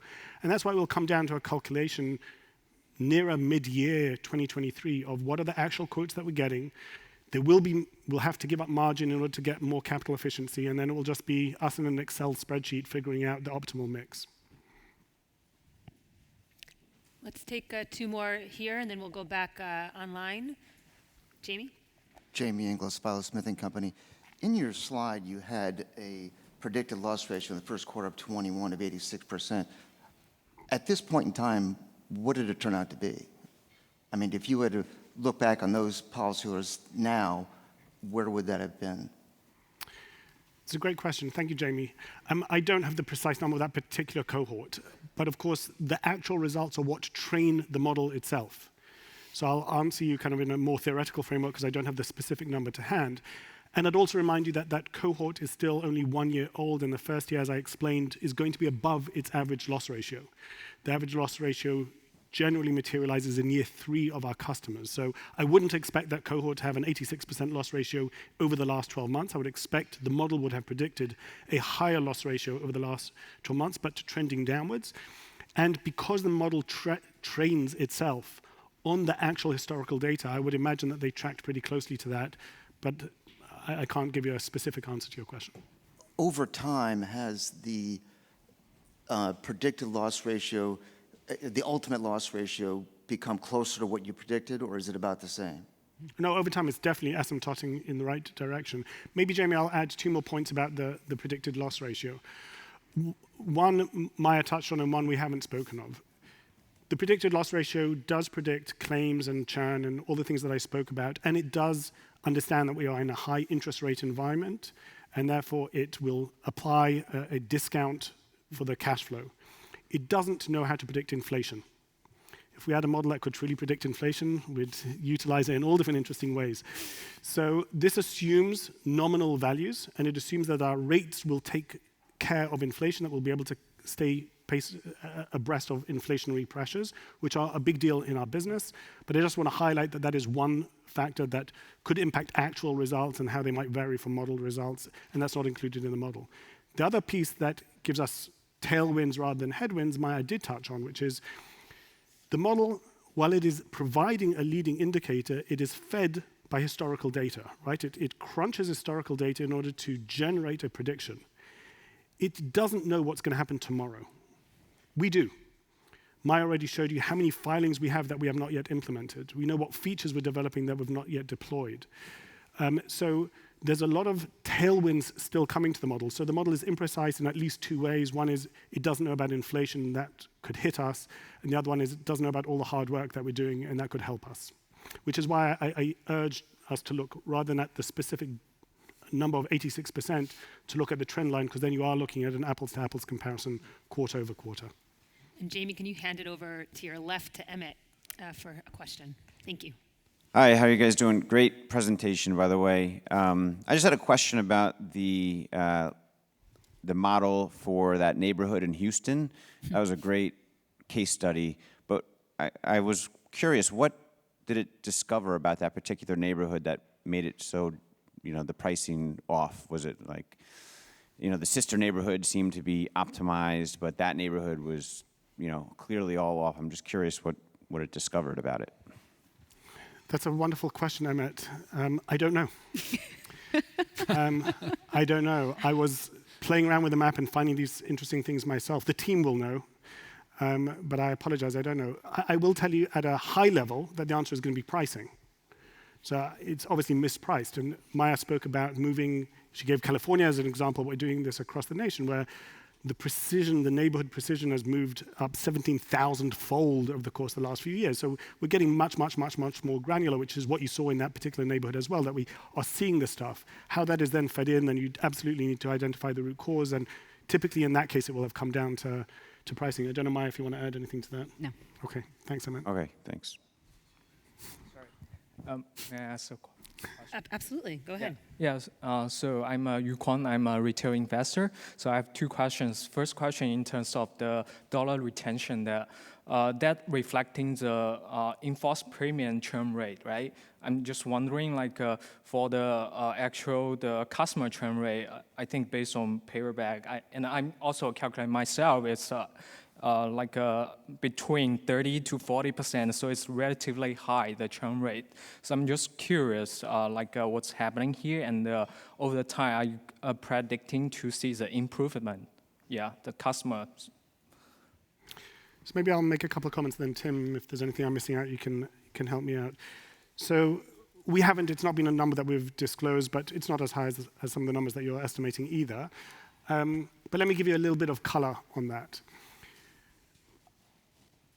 The reason that people churn is overwhelmingly important in kind of thinking about churn. And we look at that data pretty closely.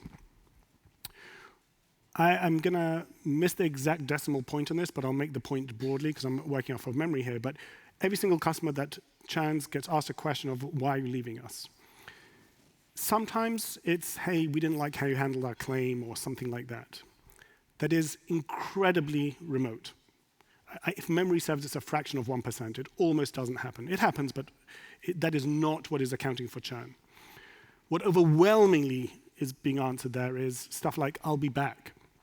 It's, hey, it's so much of our book is renters, and people went out to college and they got a policy. Now they moved back with mum and dad. They no longer need a policy. They moved in with their girlfriend. They're now combining policies. They moved to a state in which we don't yet offer it, so they don't have it right now. And I think it's helpful to think about churn as coming in two flavors. Throughout the last few years, I've disconnected and reconnected with Netflix a bunch of times because I've moved home and moved country and stuff like that. So I probably appeared on some churn chart of Netflix, but I've always kind of come back. The cable company, when I cut my cords with them, that was real churn. They're never going to see me again. And we feel really very good that the customers that are leaving us are alumni. There are people who, and we see this in the numbers as well. When opportunity comes, when they need us again, they come back to us. So although we have structural reasons that would elevate churn today, a lot of them, for example, are the absence of car. A lot of people are telling us, hey, I need to bundle because I need to save money and I don't have car. They go off to State Farm. State Farm says, hey, I'll save you so much if you bundle, and the dollars just don't make sense. They're going to a place where we don't yet offer the product. So there's structural reasons which will resolve themselves as we continue to roll out our product. So although the number, I think your calculations are high but also understandable, if you pierce one level deeper and try to say, well, what are the underlying causes and concerns, we're pretty bullish on those. But over the time, are you expecting to see the improvement? Yes, and I think you're seeing that in Customer the churn dollar rate? churn is reflective of that as well. Yeah. Yes. And the second question is about the predictor model you are showing. One's a lifetime value model, the other is like the lifetime loss ratio model, right? So you have different generations. I'm just wondering, like, what is the kind of observed value? I think it's also a similar question as that gentleman said. It's what's the observed lifetime value that you calculate the customer that you say acquired in 2020, and then 2 years later you calculate it again based on their lifetime value. Is that you seeing kind of the reflecting your improvement of the model? Yes, and the models are getting better and better. So 18 months ago was the first time we were able to make a prediction. So the most we have is 18 months, and our models have matured a fair bit since then. But the answer is yes, and absolutely, and that is the methodology for how the new generations come about, right? They look back on the results and they fine-tune and get more and more data. Hope that answers that. We'll take another question coming online from Arvind from Piper Sandler. Can you talk about the impact of macro on your business? Insurance is an essential product, so it seems like revenues should be resilient. But as customers become more price sensitive, should you benefit? And what is the impact on pricing with reinsurance in a tough macro environment? You want to take that, Tim? Do you want to take that one? Me? Wow, there's a lot in there, so keep me honest. I didn't take notes in real time. So. Tim addressed some of this, right? This has been one of the big reliefs for us, a young company facing the kinds of tumult that the world has faced, seeing so many companies from all different stripes, particularly young ones, suffer quite a beating and fall on hard times. And it's just been amazing that when you look at our financials, it's hard to identify when each of these headwinds kind of hit. It's been a fairly consistent up and to the right, no pivots, no changes of strategy. Investors who saw our presentation pre-IPO, or for that matter in our seed round, would recognize everything I said today as an expansion and realization of the stuff that we've been saying all along. A lot of you have been with us for a long time, and I hope you recognize that consistency. So we wrote in one of our recent letters, maybe there was some hyperbole in it, but not much, that looking at our internal dashboards, we wouldn't know that all this stuff is happening in the world. We read the papers, we're aware of what's happening, but it's not reflected very much in our financials, other than the one thing that we see on the dashboards is inflation. And we've had to pick up, and Maya spoke about this, the pace of filings. In a low inflationary environment, that time lag matters less, and in a high inflationary environment, if you're not filing at a rapid rate, then you can fall into the trap of pricing based on a certain nominal value and then paying claims based on an inflated value. And that can be pretty painful, and part of our elevated loss ratio is explained by that. But so is our newfound accelerated rate that Maya spoke about, and all the energy that was put into the technology to enable us to move from a 2-month code-intensive implementation of filings to a very rapid one. We shift the focus of our energies towards resolving the most pressing problems. So inflation is a real issue. It's not gone, but it is the one that we recognize and contend with. The second one, which you wouldn't see in our dashboards, but you know this as well as anybody, is just the elevated cost of capital. So when our share price was much higher, raising capital was much easier and cheaper. And we always want to make sure that if we are in any way diluting ourselves and raising capital, we want to make sure that we can give a positive ROI, that the earnings per share will increase as a result of any subsequent fundraising. At this climate, we're not sure we can do that, which is why we're making do with the money that we have. If that climate changes, that will change. That is the other way in which headwinds, macroeconomic headwinds, have impacted our business. I'd add one to that, which is actually somewhat favorable, which has been our marketing efficiency. So the environment over the past year to 2 years there's been a bit of a step change in the cost to acquire new business for customers in general, or for companies in general who are doing primarily digital acquisition, online acquisition of customers. Yet our value, our long lifetime value of those customers has increased faster still. Yep. So even though the absolute cost of acquiring that new business has risen in that period, our net impact has improved somewhat. So that's one macro trend that has impacted us, yet we've been able to overcompensate by more efficiency internally. All right, I'll turn it back here to the floor. A few people back there, and Brenna. Hi. Could you give us a little more specifics about the rate rates that you're actually going after by product. You know, you talked about the backlog of rates that you have filed for. You know, what are they? You know, what % increase in rates have you filed for by product? How much has been implemented so we kind of know what's in the hopper? And then in conjunction with that, I mean, all that is to just keep up with loss costs. So where do you think the loss costs are really running? You know, in an auto book or a homeowner's book, they're definitely double digits now. So you almost need double digits just to stay even, not even improve. I'm going to start, and then I'll... Sure. Yeah. The car, Tim touched on this in passing, but our own car business only launched a year ago. 1 year of data, barely seeing kind of annual renewals. Is just very hard to get a good picture. We are seeing declining loss ratios, but the quantum of data is such that we're being very cautious in reading too much into it. It is still a very small book, only live in one state for 1 year and in other places more recently. So it really doesn't rise to the level of statistical significance, and therefore I just want to be cautious. We are filing, I think Maya mentioned, in Illinois, where we've been for 1 year, we've already rated 3 times. So we're monitoring the data, quickly fixing short cycles, rapid iterations, but we're not in a position to really zoom out and give you a sense of what is going to be needed over the long term. In most of the states, we are still doing our initial filings. In Metromile, the picture is clearer, but not so clear to us yet. In other words, the numbers have been published for some time. They've been at a loss ratio that has been in the triple digits.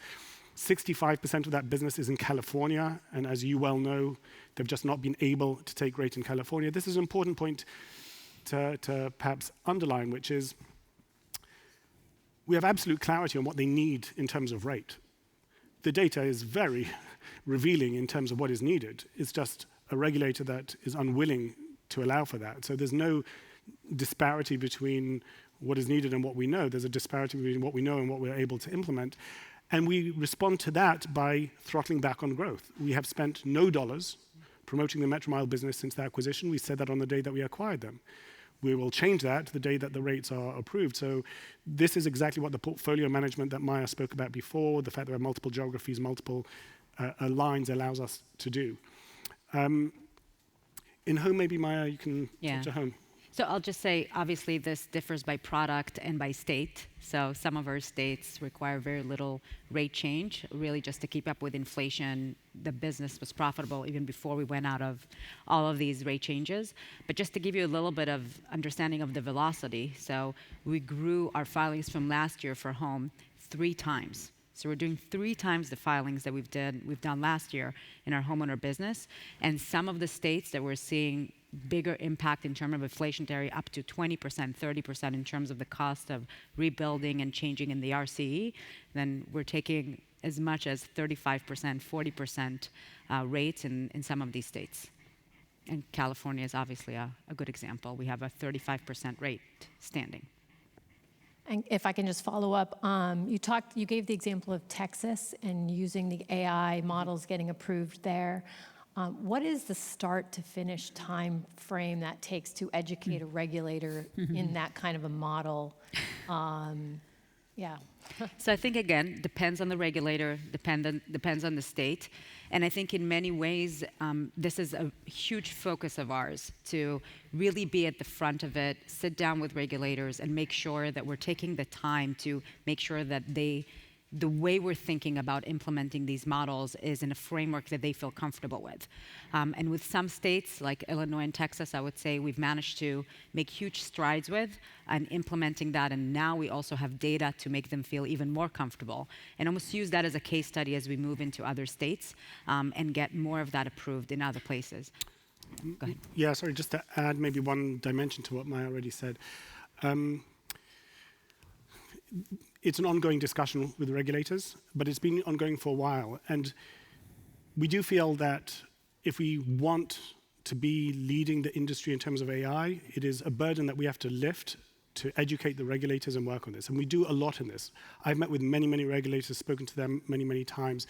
We were joined quite a while ago now by Tulsi Doshi, who is our AI ethicist, who really is meeting with regulators with incredible frequency to try and help them understand the issues and concerns that they have It's a bit of a gulf that you need to fill because regulators are not trained in AI, and therefore their caution is understandable. But we are putting a lot of resources into overcoming that and explaining. We have a very strong thesis that I've written about and spoken about as well, that ultimately, properly applied, this is a massive boon to fairness. As you break monolithic groups up, as you stop using proxies, what you're getting is to a much fairer result as opposed to the state of the industry today. So it's not that there's a fundamental difficulty here, there's just a lack of familiarity, and we're trying to overcome that. We've also been joined recently, he's in the room with us today, by Scott Fisher, who's in charge of our government relations and was the former head regulator in the state of New York and is putting a lot of his energies into exactly what you're talking about. Thank you. Yeah, Josh Shanker with Bank of America.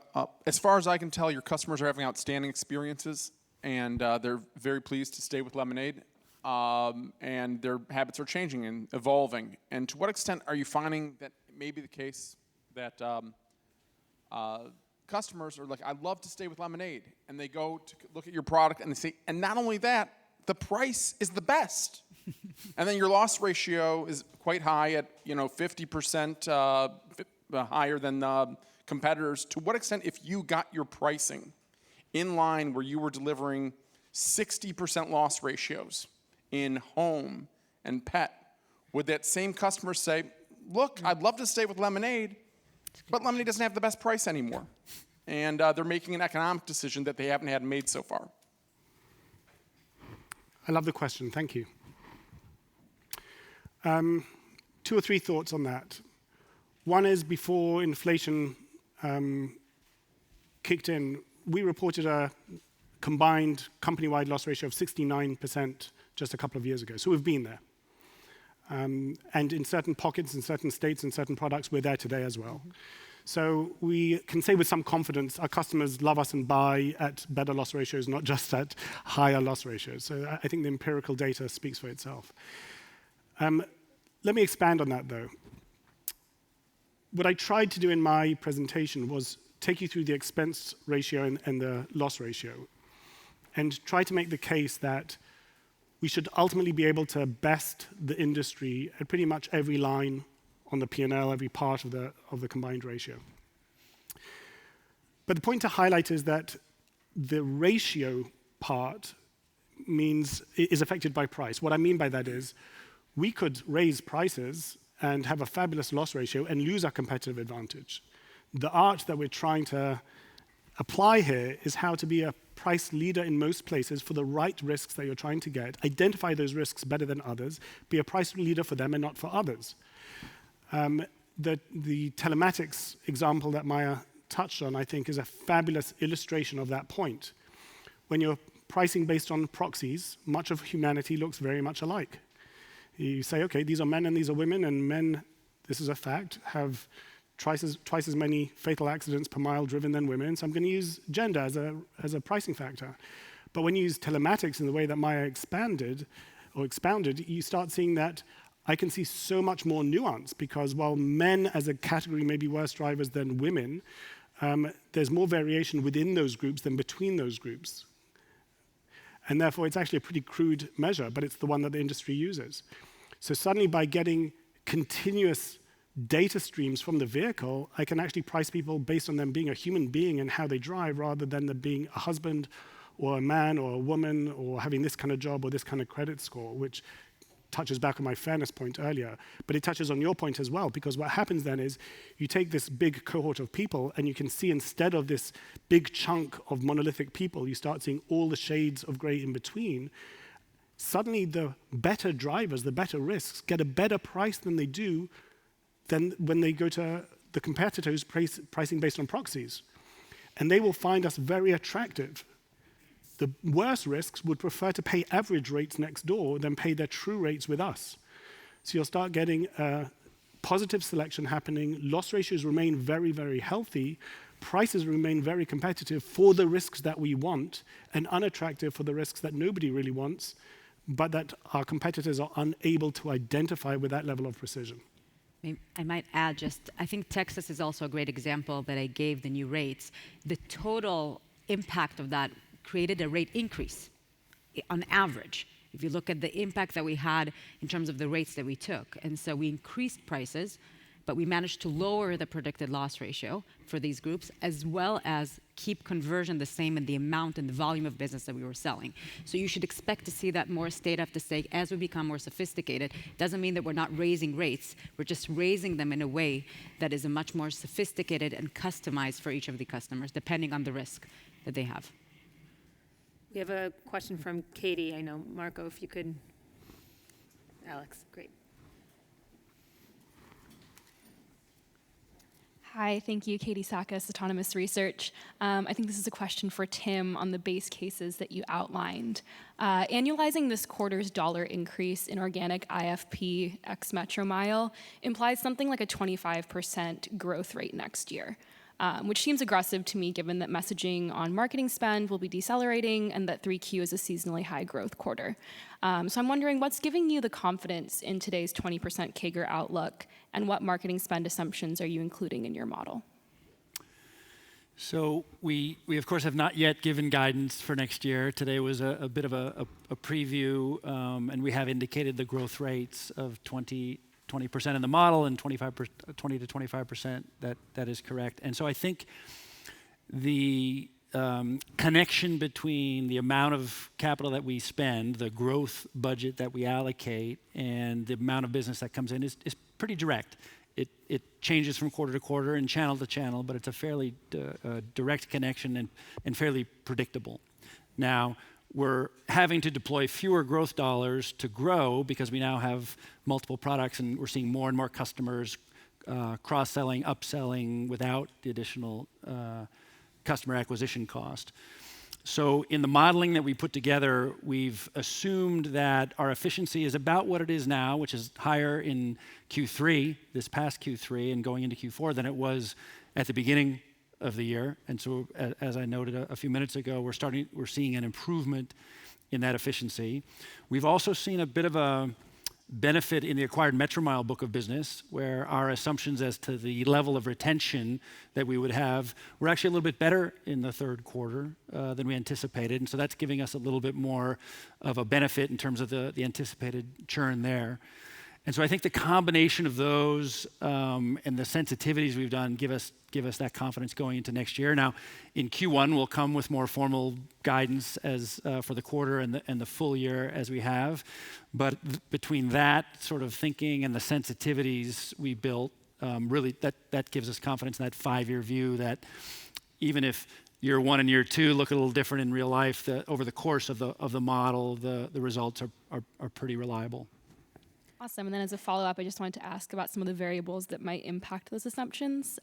What's driving your confidence in the multi-line outlook, given that California homeowners is no longer a cross-sell option? And can you point to any specific bundle types that are propelling that growth rate and might be, the stickiest in terms of your customers? Yeah, so again, it's a tricky one to predict, although we do have a track record now. We can sort of draw a line through 2 points. We know what that number was a year ago and 2 years ago. One of the slides we presented today showed that uptick for the state, for Illinois, where we have the state with all of the products available. And that gives you that sort of hard indicator that where the products are available and we're able to optimize and enough time has passed for the models to start to learn, we saw that nice steady uptick. Now, again, can we predict with precision, what it'll be each quarter along the way? That's a little trickier. But I think the benchmark of best in class as 60% is something that's attainable. We're assuming we're less than half of that over the modeling period. Net promoter score, customer experience, all of those indicators suggest that we should be able to track towards those best practice levels. Great. We have time for 2 more questions. I'll take them from the floor. Your own.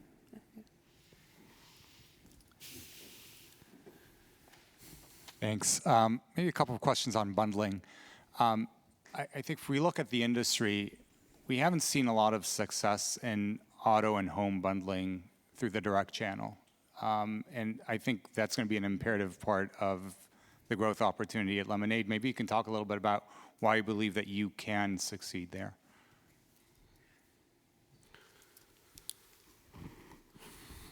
Time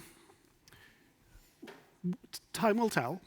we don't want to kind of boast of any successes that we haven't yet had. And you'll note that in Tim's modeling, he showed quite a range of potential outcomes. So we're not giving guidance to a particular number. We're taking a stab in the dark about what sounds reasonable to us over a 5-year period. And you'll note that we didn't, in any, even on our most optimistic things, we didn't suggest that we're going to get to parity with just the incumbents. We speak about all our advantages, but the most aggressive model we showed was that we'll get to 35% when they get to 60%. And we showed more conservative models still.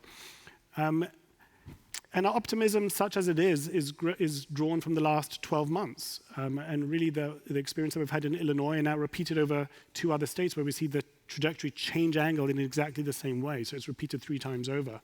And that is about car bundling. All that lift is coming from car. So the early indications are positive. The trend lines are in exactly the right direction. You can straight line out from that and apply whatever discounts you want to that. And we know that there's something of a ceiling in the industry at 60%, and we've kept a very wide berth from that out of conservatism. But let's talk again in the coming years, and we'll tell you how we're doing. And then maybe just to level set, the 60% industry average that you were talking about in terms of multi-lines and the premiums per customer, are those for personal lines carriers only? Correct. Okay. Including direct-to-consumer personal lines, yes. We have another question in the back. Sorry, I can't see who. Sure. 2 questions, actually. One for Dan, one for Tim. Dan, you made a pretty strong case of AI being the future of insurance, and clearly it's the brains of Lemonade right now. Can you give us a sense of how much you're investing in AI on an annualized basis and growing it? The second part to that, I think into your seesaw where you were suggesting it's front-loaded as an expense, where are we right now in terms of the AI-specific expenses on that seesaw? Do you think we are kind of becoming more neutral, or it's still a lot of front-load expense in next few years that we should expect? Tim, I can take a bash at it, but you might be better. Well, I think the way to think about it is it's about tech spend in general. It's essentially being built by us. So everything that we're investing in, whether it's AI specifically or tech and engineering more generally, of which a significant proportion I would think of as AI or intelligence, is significant. So it's about 25% of our overall headcount of the business. The costs of a tech expert are obviously higher than average costs, so the dollar amount is higher still in terms of the scope of investment in the 30+% range. I don't have a hard number of what subset of that is AI focused, but I would think of it as a significant focus of that team. We're at the point now where we're not launching significant new products. So most of the efforts of those teams previously was focused on the new product, building and launching pet, building and launching car, now building and launching a pay-per-mile product to match Metromile's product. There's not large products like that coming. There may be additional future products coming, but that significant investment is behind us, and that really opens up the potential to expand that team's focus on things that are working, particularly in AI and machine learning. And maybe I'll just add one kind of vantage point. You saw the visualization of our system that I shared earlier. We can break out how many data scientists we have and what we're paying them, but the deeper thing that I wanted to get across is that actually everything that we build in technology is part of that same digital substrate that is feeding and is fed by that machine. So this isn't just about how many data scientists. We've got a lot of world-class data scientists, of course, but all the data engineering that we do and all the applications that we build out and all of the product flows that we do are being fed by and feed into that same thing. So it's really the totality of our engineering and product expense that is driving the cycle that I was talking about. I wouldn't want to isolate it just to data scientists, although we've got many and fabulous data scientists as well. Great, thank you. We have a lot more questions coming in online, and we'll have to tackle them at another day. Daniel, some closing remarks? Thank you. Sure. It's been wonderful to spend these past few hours with you all. And we hope that we've convinced you of some of the things that we believe in. At a bare minimum, I hope we have convinced you that we believe in them. We believe that we've built Lemonade on an unrivaled technology platform. And we believe that If you know where to look, and if we share the data, you can see a lot of the impact of that today, but that it will be hard to miss in just a few years' time. So that trajectory is one that we firmly believe in.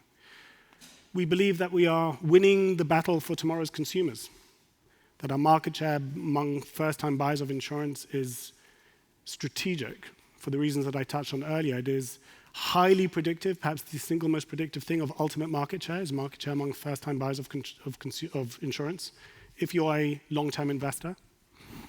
And nothing is as profitable as growing with those customers. And we believe that the combination of those and the structures that we've built around those are highly differentiated, highly distinct, and highly defensible. They are not akin to anything that any other insurance company is doing, and we've been architected very much to support them. And therefore, we believe that as we roll this movie forward, we will be generating an increasingly valuable business, an increasingly large business, to the benefit of Lemonade, its customers, and its investors, those who join us on this journey over time.